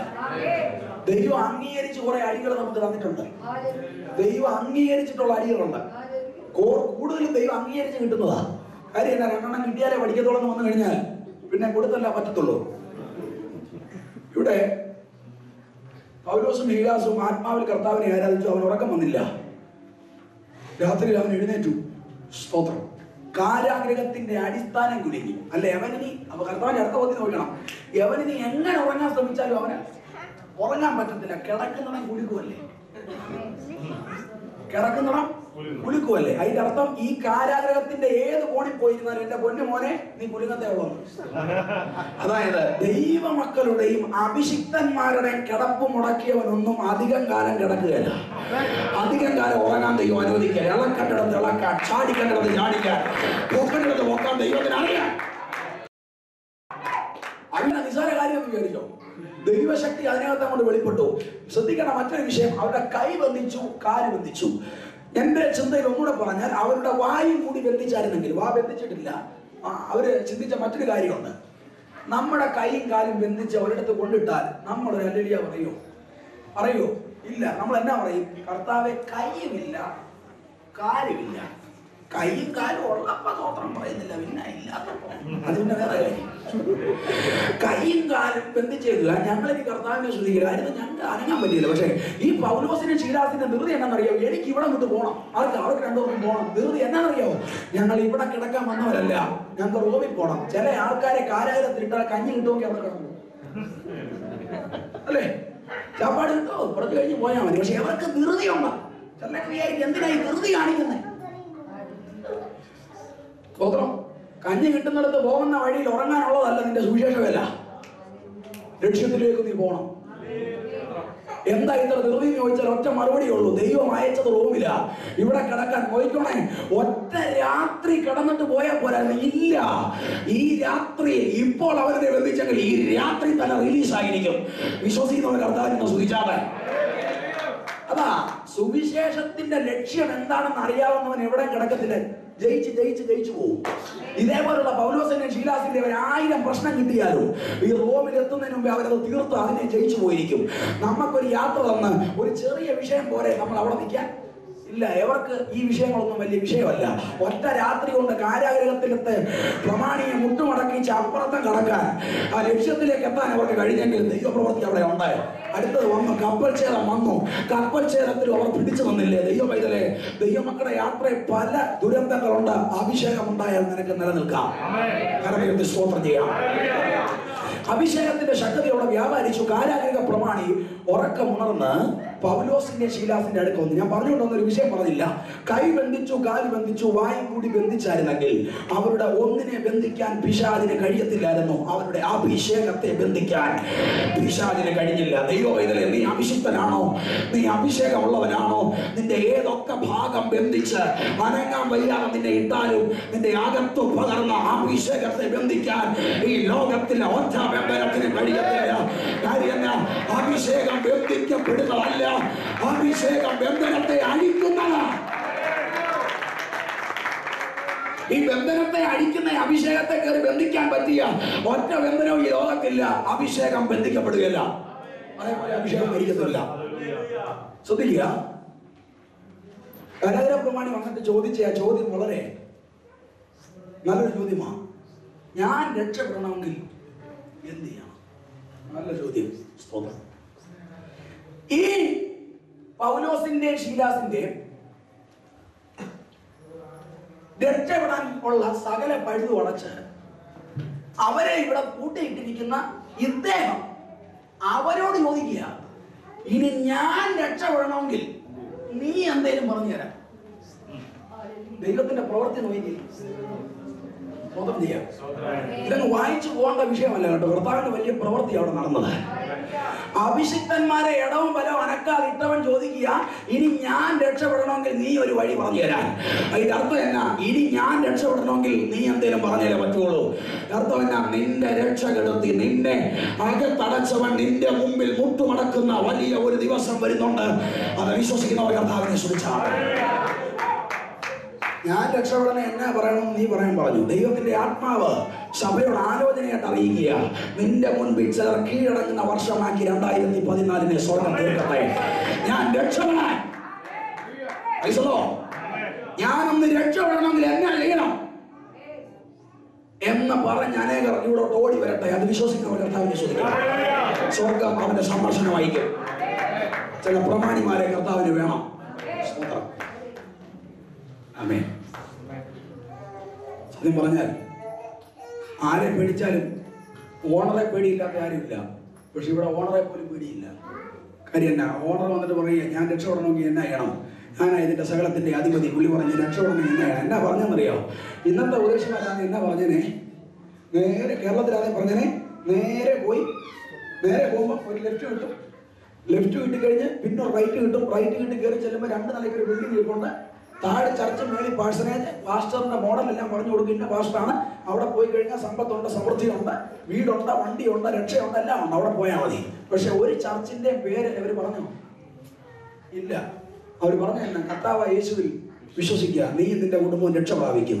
അതിന്റെ അർത്ഥം എന്നാ? രക്ഷ സഭയിലല്ല, ദൈവത്തിലാണ്. രക്ഷ സംഘടനയുടെ പേരിലല്ല. IPC-ക്കാർ രക്ഷ കൊടുക്കുന്ന വചനമുണ്ടോ? ചർച്ച ബോർഡുകാരിൽ രക്ഷ കൊടുക്കുന്ന വചനമുണ്ടോ? അല്ലെങ്കിൽ ഏത് ചർച്ച ആയിക്കൊള്ളട്ടെ, സംഘടനയുടെ ലേവലിലല്ല രക്ഷ, ദൈവത്തിലാണ് രക്ഷ. അതുകൊണ്ട് വിശ്വസിച്ചാൽ ദൈവത്തിന്റെ കുടുംബം രക്ഷ പ്രാപിക്കും. കർത്താവിനെ സ്തുതിക്കാം. സത്യം പറഞ്ഞാൽ ഞാൻ രക്ഷപ്പെട്ടത് രക്ഷിക്കപ്പെട്ടപ്പോഴാണ്. നിങ്ങളോ? അല്ലേ? രക്ഷിക്കപ്പെട്ടപ്പോഴല്ലേ രക്ഷപ്പെട്ടത്. അതിനുമുമ്പ് എന്തെങ്കിലും രക്ഷ ഉണ്ടായിരുന്നു? തുടക്കം മുങ്ങി നടന്നതാണ് നമ്മള്. ഇന്ന് രക്ഷപ്പെട്ടത് രക്ഷിക്കപ്പെട്ടപ്പോഴാണ്. അതുകൊണ്ട് രക്ഷപ്പെടാൻ താല്പര്യം ഉണ്ടെങ്കിൽ രക്ഷിക്കപ്പെടണമെന്നാണ് ഞാൻ പറയുന്നത്. അല്ലാതെ രക്ഷയില്ല, മറ്റൊരു തന്നെ രക്ഷയില്ല. ആകാശത്തിന് കീഴിൽ ഭൂമിക്ക് മുകളിൽ യേശുവിന്റെ നാമമല്ലാതെ വേറെ ഒരു നാമമില്ല. വിശ്വസിക്കുന്നവർ കരങ്ങളെ ഉയർത്തി കർത്താവിനെ സ്തുതിച്ചു. അഭിഷേകം ഒരു കാരാഗ്രഹത്തെ അടുക്കി, അഭിഷേകം ഒരു കാരാഗ്രഹത്തെ ഇളക്കി, അഭിഷേകം അസ്ഥികളുടെ മേൽ വ്യാപരിച്ചു, അഭിഷേകം ക്ഷേത്രശക്തിയെ ജയിച്ചു, അഭിഷേകം ഒരു കാരാഗ്രഹത്തെയും പ്രമാണിയെയും രക്ഷയ്ക്ക് നിദാനമാക്കി. എങ്കിൽ ദൈവ പ്രവൃത്തി വെളിപ്പെടണമെങ്കിൽ സഭ ഒരുക്കപ്പെടണം, അഭിഷേകത്താൽ നിറയണം, അഗ്നി ഇവിടെ കത്തി ചൊലിക്കണം. കരങ്ങളെ ഉയർത്തി കർത്താവിനെ സ്തുതിച്ചാട്ടെ. അപ്പോസ്തല പ്രവൃത്തി 2-ാം അധ്യായം 1 മുതൽ വായിക്കുമ്പോൾ പെന്തക്കോസ്ത് നാളിൽ കൂടിയിരുന്ന ജനത്തിന്റെ മേൽ മുഴുവനും, അല്ലെ, കൂടിയിരുന്ന ജനത്തിന്റെ മേൽ മുഴുവനും ദൈവശക്തി വ്യാപരിച്ചു. 120 പേരുണ്ടായിരുന്നു. 120 പേരും അന്യഭാഷ പറഞ്ഞു. അതാണ് അവിടുത്തെ ഏറ്റവും വലിയ പ്ലസ് പോയിന്റ്. 120 പേരിരുന്നു. ഒന്ന് കുറഞ്ഞു ഇല്ല. ആട്ടവും പാട്ടും ചാട്ടവും കഴിഞ്ഞ് എല്ലാരും പോയി. പെരുന്നാളും കഴിഞ്ഞ് എല്ലാവരും ഓടിപ്പോയി. പക്ഷേ കാത്തിരുന്ന 120 പേർ അതിനകത്തിരുന്നു. സ്വതന്ത്രം ചെയ്യാം, പോകേണ്ടവർക്ക് പോകാം, ആരെയും പിടിച്ചിരുത്തിയില്ല. ഇരിക്കേണ്ടവരിരുന്നു. നോക്കിയപ്പോൾ എത്ര പേരുണ്ടായിരുന്നു? 120 പേരുണ്ടായിരുന്നു. 120 പേരും വിശുദ്ധന്മാരായിരുന്നു. അതാണ് ഏറ്റവും വലിയ മെറിറ്റ്. 120 പേരും വിശുദ്ധന്മാർ, ആത്മാവിൽ കർത്താവിനെ അതിനകത്ത് ആരാധിച്ചു. ഇരുന്ന സ്ഥലത്ത് വലിയൊരു മുഴക്കം അവർ കേട്ടു. 120 പേരും അന്യഭാഷ പറഞ്ഞു. സ്വതന്ത്രം. സഭയിൽ 150 പേരുണ്ട്, 150 പേരും അഭിഷേകം പ്രാപിക്കണം. 200 പേരുണ്ട്, 200 പേരും അഭിഷേകം പ്രാപിക്കണം. അതാണ് പൂർണ്ണത. കൊച്ചുകുട്ടി അഭിഷേകത്തിൽ നിറയണം. സംസാരിക്കാത്ത എന്നെ ദൈവത്തിനെ സംസാരിക്കാൻ ദൈവന്റെ നാവിനെ എടുത്തതാ. 7-ാമത്തെ വയസ്സിൽ ദൈവം എന്റെ കയ്യിൽ പെട്ടകം തന്നതാ. ഇന്ന് 19 വയസ്സ് കഴിഞ്ഞു. ഇന്ന് വരെ ദൈവം എന്നെ നിലനിർത്തിയ കരങ്ങൾ ഉയർത്തി ദൈവത്തെ ഒന്ന് സ്തുതിച്ചേ. 7 വയസ്സ് വരെ സംസാരിക്കാതിരുന്നവനായിരുന്നു ഞാൻ. അഭിഷേകം, ഞാൻ സംസാരിക്കുന്നത് അന്യഭാഷയാണ് ആദ്യം സംസാരിക്കുന്നത്. ഉദാഹരണം ശ്രദ്ധിച്ചേ. ഒരു അഭിഷേക്തൻ തലയിൽ കൈവച്ച് എനിക്ക് വേണ്ടി പ്രാർത്ഥിച്ച സമയം എന്റെ നാവ് ദൈവം തുറന്ന്. 7 വയസ്സ് വരെ മിണ്ടാൻ പറ്റാതെ മെഡിക്കൽ സയൻസ് എന്നെ ചികിത്സിച്ച ഡോക്ടർമാർ റിപ്പോർട്ട് വരുന്നു, മരിക്കുന്നത് വരെ നീ സംസാരിക്കത്തില്ല. എങ്കിൽ ദൈവത്തിന്റെ റിപ്പോർട്ടാണ് നീ ദൈവവചനം സംസാരിക്കുമെന്നായിരുന്നു. മനുഷ്യന്റെ വാക്കല്ല അവസാന വാക്ക്. 7 വയസ്സ് വരെ സംസാരിക്കാതിരുന്ന എന്റെ നാവിൽ അഭിഷേകത്തിന്റെ പ്രാർത്ഥനയിൽ ആദ്യം പുറത്തു വന്നത് അന്യഭാഷയാണ്. ഇന്ന് ഞാൻ കർത്താവിന്റെ സാക്ഷിയായിട്ട് അനേക രാജ്യങ്ങളിൽ കർത്താവിനെ ഉപയോഗിക്കുക. ദൈവവേദലേ, ദൈവത്തിന് ഒരുത്തനെ തൊട്ടാൽ, ദൈവം ഒരുത്തന്റെ മേൽ കൈവച്ചാൽ, ദൈവം ഒരുത്തന്റെ മേൽ പ്രവർത്തനം ആരംഭിച്ചാൽ ദൈവം അവനെ ഉപയോഗിക്കും. വിശ്വസിക്കുന്നവർ കർത്താവിനെ സ്തുതിച്ചാട്ടെ. ഹല്ലേലൂയ. കൂടിയിരുന്നവരെല്ലാവരും അന്യഭാഷ സംസാരിച്ചു. അതിന്റെ അർത്ഥം അവർക്ക് ഒരു മനസ്സുണ്ടായിരുന്നു. ഏക മനസ്സുള്ളവർക്കായി സ്തോത്രം. ഏക മനസ്സാണോ എല്ലാവർക്കും? വീട്ടിൽ എല്ലാവരും കഴിയുമ്പോൾ എല്ലാ സഹോദരന്മാരെ കണ്ടിട്ടേ പോകാം. സഹോദരിമാരെ കണ്ടിട്ടേ പോകാം. സംസാരിക്കണം, കുറച്ചു നേരം സംസാരിക്കണം. പോയിട്ട് മണിയൊന്നുമില്ലല്ലോ പ്രത്യേകിച്ച്. വെള്ളിയാഴ്ചയല്ലേ ഇന്ന്? വേറെ എന്നാക്ക പരിപാടിയാ? ആട്ടവും ചാട്ടവും പാട്ടവും ഒക്കെ ആയി ഇവിടെ പലരും. നിങ്ങളുടെ കാര്യമല്ല പറഞ്ഞത്. സ്വതന്ത്രം. ഞാൻ പറയാം, എല്ലാവരോടും വന്ന് സംസാരിക്കണം. എന്നാ ഉണ്ട് ബ്രദറെ വിശേഷം? നിങ്ങൾ സന്തോഷമായിരിക്കുന്നോ? അപ്പൊ ആ ബ്രദറിന് സംസാരിക്കുന്നതോട് തോന്നുക എനിക്ക് ഇദ്ദേഹത്തിനോട് താല്പര്യമുണ്ട്. പുള്ളിക്കാരൻ തിരിച്ചു തോന്നുന്നു ഒരു ആത്മസ്നേഹമുണ്ട്. നാളെ എന്തായാലും ഇനി ഈ ആത്മസ്നേഹം ഉള്ളിടത്ത് അതിന്റെ അർത്ഥം എന്നാ? സഭയിനെ മുളക്കുക. ഞാൻ പറഞ്ഞു മനസ്സിലായോ? അന്യോന്യം സ്നേഹിക്കുമ്പോഴാണ് സഭ അങ്ങോട്ട് നിലനിൽക്കാൻ തുടങ്ങുന്നത്. അപ്പോഴാണ് നമ്മുടെ നാട്ടിൽ പറയാറുള്ളത് ഒത്തുപിടിച്ചാൽ മലയും പോലും എന്നാണ് പറയുന്നത്. ഒത്തുപിടി നടക്കുന്നിടത്ത് ഈ പരിപാടി നടക്കത്തുള്ളൂ. ഒത്തുപിടിക്കുന്നവർക്കായി സ്വതന്ത്രം ചെയ്യുന്നു. വേണ്ടാത്ത കാര്യത്തിനല്ല, ആത്മീയ വിഷയം. അല്ലാത്ത കാര്യത്തിൽ ഒത്തുപിടിച്ച് മലയല്ല അതിനപ്പുറം വീഴ്ത്തുന്ന പോലെ ബാക്കിയുണ്ട് നമ്മുടെ നാട്ടില്. ഇത് പോട്ടെ. ഒരു യൂണിറ്റി 120 പേര് ഏക ആത്മാവോടെ ഒരേ സ്വരത്തിൽ ആത്മാവിൽ കർത്താവിനെ ആരാധിച്ചതുകൊണ്ട് അവിടെ ദൈവത്തിന്റെ ശക്തി വെളിപ്പെട്ടു. അന്യഭാഷയിൽ സംസാരിച്ചു. അഗ്നി നാവരുടെ മുമ്പിൽ ഇറങ്ങി. അവിടെ നടന്ന ഏറ്റവും വലിയ അത്ഭുതം എന്താണെന്നറിയാം? ഏറ്റവും വലിയ അത്ഭുതം. എല്ലാവരും അഭിഷേകം പ്രാപിച്ചതല്ല, അതൊക്കെ വലിയ വിഷയമാണ്. എല്ലാവരും കൃപ നിറഞ്ഞതല്ല. അവിടെ നടന്ന ഏറ്റവും വലിയ അത്ഭുതം, പുറത്ത് 3000 പേർ രക്ഷിക്കപ്പെട്ട് ദൈവസഭയോട് ചേർന്നു. സ്വതന്ത്രം ചെയ്തു. അതിന് 1000, 1500, 2000, 2500 കൂടുന്നിടത്ത് അവന്റെ ആള് തന്നെ കൂടി വരുന്നതല്ലാതെ പുറത്തുനിന്ന് ഒരെണ്ണം അകത്ത് കയറാതിരിക്കുമ്പോ 120 എണ്ണം ഒറ്റ പിടി പിടിച്ചപ്പോ ഒറ്റ ദിവസം കൊണ്ട് 3000 എണ്ണത്തെ അകത്ത് വലിച്ചു. കർത്താവിന്റെ പ്രവൃത്തി എന്നാണെന്ന് ആലോചിച്ചേ. കർത്താവിനെ സ്തുതിച്ചേ. അഭിഷേകത്തിന്റെ പ്രവൃത്തി നിന്നെ ആരാധിപ്പിക്കുക മാത്രമല്ല, ചിലർ രക്ഷക്കായി കൊണ്ടുവരികയും കൂടെയാണ്. ശ്രദ്ധിക്കണം.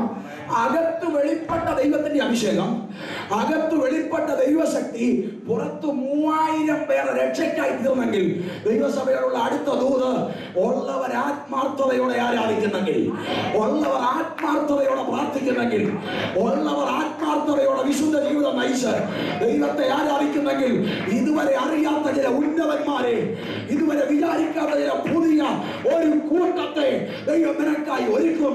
അതാണ് അഭിഷേകത്തിന്റെ പ്രവൃത്തി. ആത്മാവോടെ ഒരേ സ്വരത്തോടെ ഒരേ മനസ്സോടെ കർത്താവിനെ ആരാധിച്ചാൽ ചില പുതിയ വ്യക്തികളെ ദൈവം അകത്ത് കൊണ്ടുവരും. ചില കൂട്ട സ്നാനം 2014 നടക്കും എന്ന് വിശ്വസിക്കുന്നവർ കരമുയർത്തി സ്തോത്രം ചെയ്താട്ടെ. ഒരു കൂട്ട സ്നാനത്തിനായി ഒരു കൂട്ടം ജനത്തെ ദൈവം വേർതിരിക്കട്ടെ. അതിനായി ദൈവം ഒരുക്കട്ടെ. അതിനായി അകത്ത് ഉള്ള എത്ര പേരുണ്ടോ അവര് മുഴുവൻ ഐക്യതപ്പെടണം. മുഴുവൻ ദൈവമക്കളും ദൈവശക്തി നിറയണം. കുഞ്ഞുകുട്ടികൾ ആരെയാ ദൈവത്തിന് നിറയ്ക്കാൻ പാട്? ആരെയാ ദൈവത്തിന് അഭിഷേകത്താൽ നിറയ്ക്കാൻ പാട്? ദൈവത്തിന്റെ പ്രവൃത്തി ഭയങ്കരമല്ലേ? കഴുതയെ കൊണ്ട് സംസാരിപ്പിച്ചവനായ എന്റെ ദൈവമെങ്കിൽ ഞാനും നിന്നെയും ദൈവം ഉപയോഗിക്കാതിരിക്കുമോ? എന്നെ നിന്നെയും ദൈവം മാനിക്കാതിരിക്കുമോ? ശക്തിയോടെ കർത്താവിനെ സ്തുതിച്ചാണ്. 7ാമത്തെ വയസ്സിൽ സുവിശേഷ യോഗത്തിൽ നിന്ന് പ്രസംഗിക്കുമ്പോൾ കിളരെ വേണിക്കുള്ളൂ. ഇവിടം വരെ എന്നെ ആരും കാണും. ഇതേപോലെ സാധനം വെച്ച് കഴിഞ്ഞാൽ പിന്നെ പരിപാടി പോയി. എനിക്ക് ശുപാർശക്ക് അറിയാം. ഇവിടെ അന്ന് വന്നപ്പോൾ എനിക്ക് തീരെ ഹൈറ്റ് ഇല്ലായിരുന്നു. ഞാൻ ദൈവസന്ധി പ്രാർത്ഥിച്ചപ്പോൾ ഹൈറ്റ് വെക്കുമായിരുന്നു. പ്രാർത്ഥനാ വിഷയമായിരുന്നു പൊക്കം വെക്കണേ. കാര്യമായിട്ട് പറയാം, പൊക്കം വെക്കണേ എന്നുള്ളത് എൻ്റെ ഒരു പ്രാർത്ഥനാ വിഷയമായിരുന്നു. ദൈവം ആവശ്യത്തിനൊക്കെ നൽകി. അധികമായ അമൃതവും വിഷമാണ്. അവിടെ ചിന്തിക്കുക, ദൈവം ആവശ്യത്തിന് പൊക്കം. ഈ 1 വർഷം കൊണ്ടാണ് എനിക്ക് ഇങ്ങനെ പൊക്കം കൂടിയത്. ഞാൻ ഭർത്താവ് എനിക്ക് ഇച്ചിരി കൂടെ പൊക്കം വേണം. കാര്യം എന്ന് പറഞ്ഞാൽ ഞാൻ സംസാരിക്കുമ്പോൾ ആരും എന്നെ കാണത്തില്ലായിരുന്നു. ഞാൻ 7ാമത്തെ വയസ്സിൽ 8ാമത്തെ വയസ്സിലൊക്കെ എന്നോട് എല്ലാവരും പറയുമായിരുന്നു, മേശയുടെ മേളിൽ കയറി പ്രസംഗിക്കാൻ പറയായിരുന്നു. കാര്യം എന്നെ ആളെ കാണത്തില്ല. പൈസല്ലോ. എങ്കിലും ഞാൻ പറയും, ഒന്നിന്റെ മേളിൽ കയറി നിൽക്കാൻ എന്നെ കൊണ്ട് പറ്റത്തില്ല. ഉള്ളതെടുത്ത് അങ്ങ് മാറ്റിയാൽ പൈസല്ലോ. മേളെ കയറ്റി നിർത്തണം ഒരാൾ പറഞ്ഞു കഴിഞ്ഞാൽ അവർ ഏതാത്മാവിലെ പറയുന്നത് എനിക്കറിയാം. ഒന്നിന്റെ മേളിൽ കയറി ഇന്ന് പ്രസംഗിക്കാനുള്ളതൊന്നും അല്ലേ, താനൊന്ന് പ്രസംഗിക്കാനുള്ളതാണ് ദൈവം. അതുകൊണ്ട് താനും മാറ്റി വെച്ചാൽ മതി എന്ന് പറഞ്ഞു. അന്നും സംസാരത്തിൽ ഞാൻ മോശക്കാരനല്ലായിരുന്നു. അതുകൊണ്ട് എന്നോട് വല്ലതും പറയാറുള്ള എന്നോട് ചിലപ്പോൾ ചില ആൾക്കാർ പറയുന്നത് ഇപ്പം നാവ് തുറന്നതാ കുഴപ്പമായി. കഴിഞ്ഞ ദിവസം ഒരാൾ പറഞ്ഞു തുറന്നപ്പോ അങ്ങ് തുറന്നു, ആർക്കും അടയ്ക്കാൻ പറ്റില്ല. ദൈവം തുറന്നപ്പോ അടിപൊളിയായിട്ടൊരു തുറപ്പാ തുറന്നത്. ദൈവവചനത്തിന് കാര്യം ബന്ധക്കോസുകാർ പതുങ്ങിയിരിക്കേണ്ടവരെല്ലാം സംസാരിക്കേണ്ടത് സംസാരിക്കണം. സ്വതന്ത്രം ഇത് കേട്ടപ്പോഴാണ് സന്തോഷമായിരുന്നു. രണ്ടെണ്ണം പറയണമെന്ന് എത്ര നാളുകൊണ്ട് വിചാരിക്കുക. ആ രീതിയല്ലേ പറഞ്ഞു. ആത്മീക വിഷയത്തിലും ആത്മീക കാര്യത്തിലും സംസാരിക്കണം. ഒരു അനാത്മീയൻ നിന്നോട് ചോദിച്ചാൽ നീ സുവിശേഷം ശക്തിയോടെ പറയണം. എവിടെ മിണ്ടാതിരിക്കരുത്. വചനം അറിയാവുന്നവൻ വചനത്തോടെ അവനോട് എതിർക്കണം. ദൈവം നമ്മളെ അനുഗ്രഹിക്കട്ടെ. അഭിഷേകത്താൽ മുന്നേറുവാൻ. അഭിഷേകത്തിന് മരണമില്ല. എല്ലാവർക്കും എഴുന്നേൽക്കാം. ദൈവത്തിന് നമ്മളെ സമർപ്പിക്കാം. ദൈവമേ, എന്റെ മേലൊരു കൃപ പകരണമേ. എന്റെ മേലൊരു ശക്തി പകരണമേ. ദൈവശക്തിയാൽ എന്നെ നിറയ്ക്കണമേ.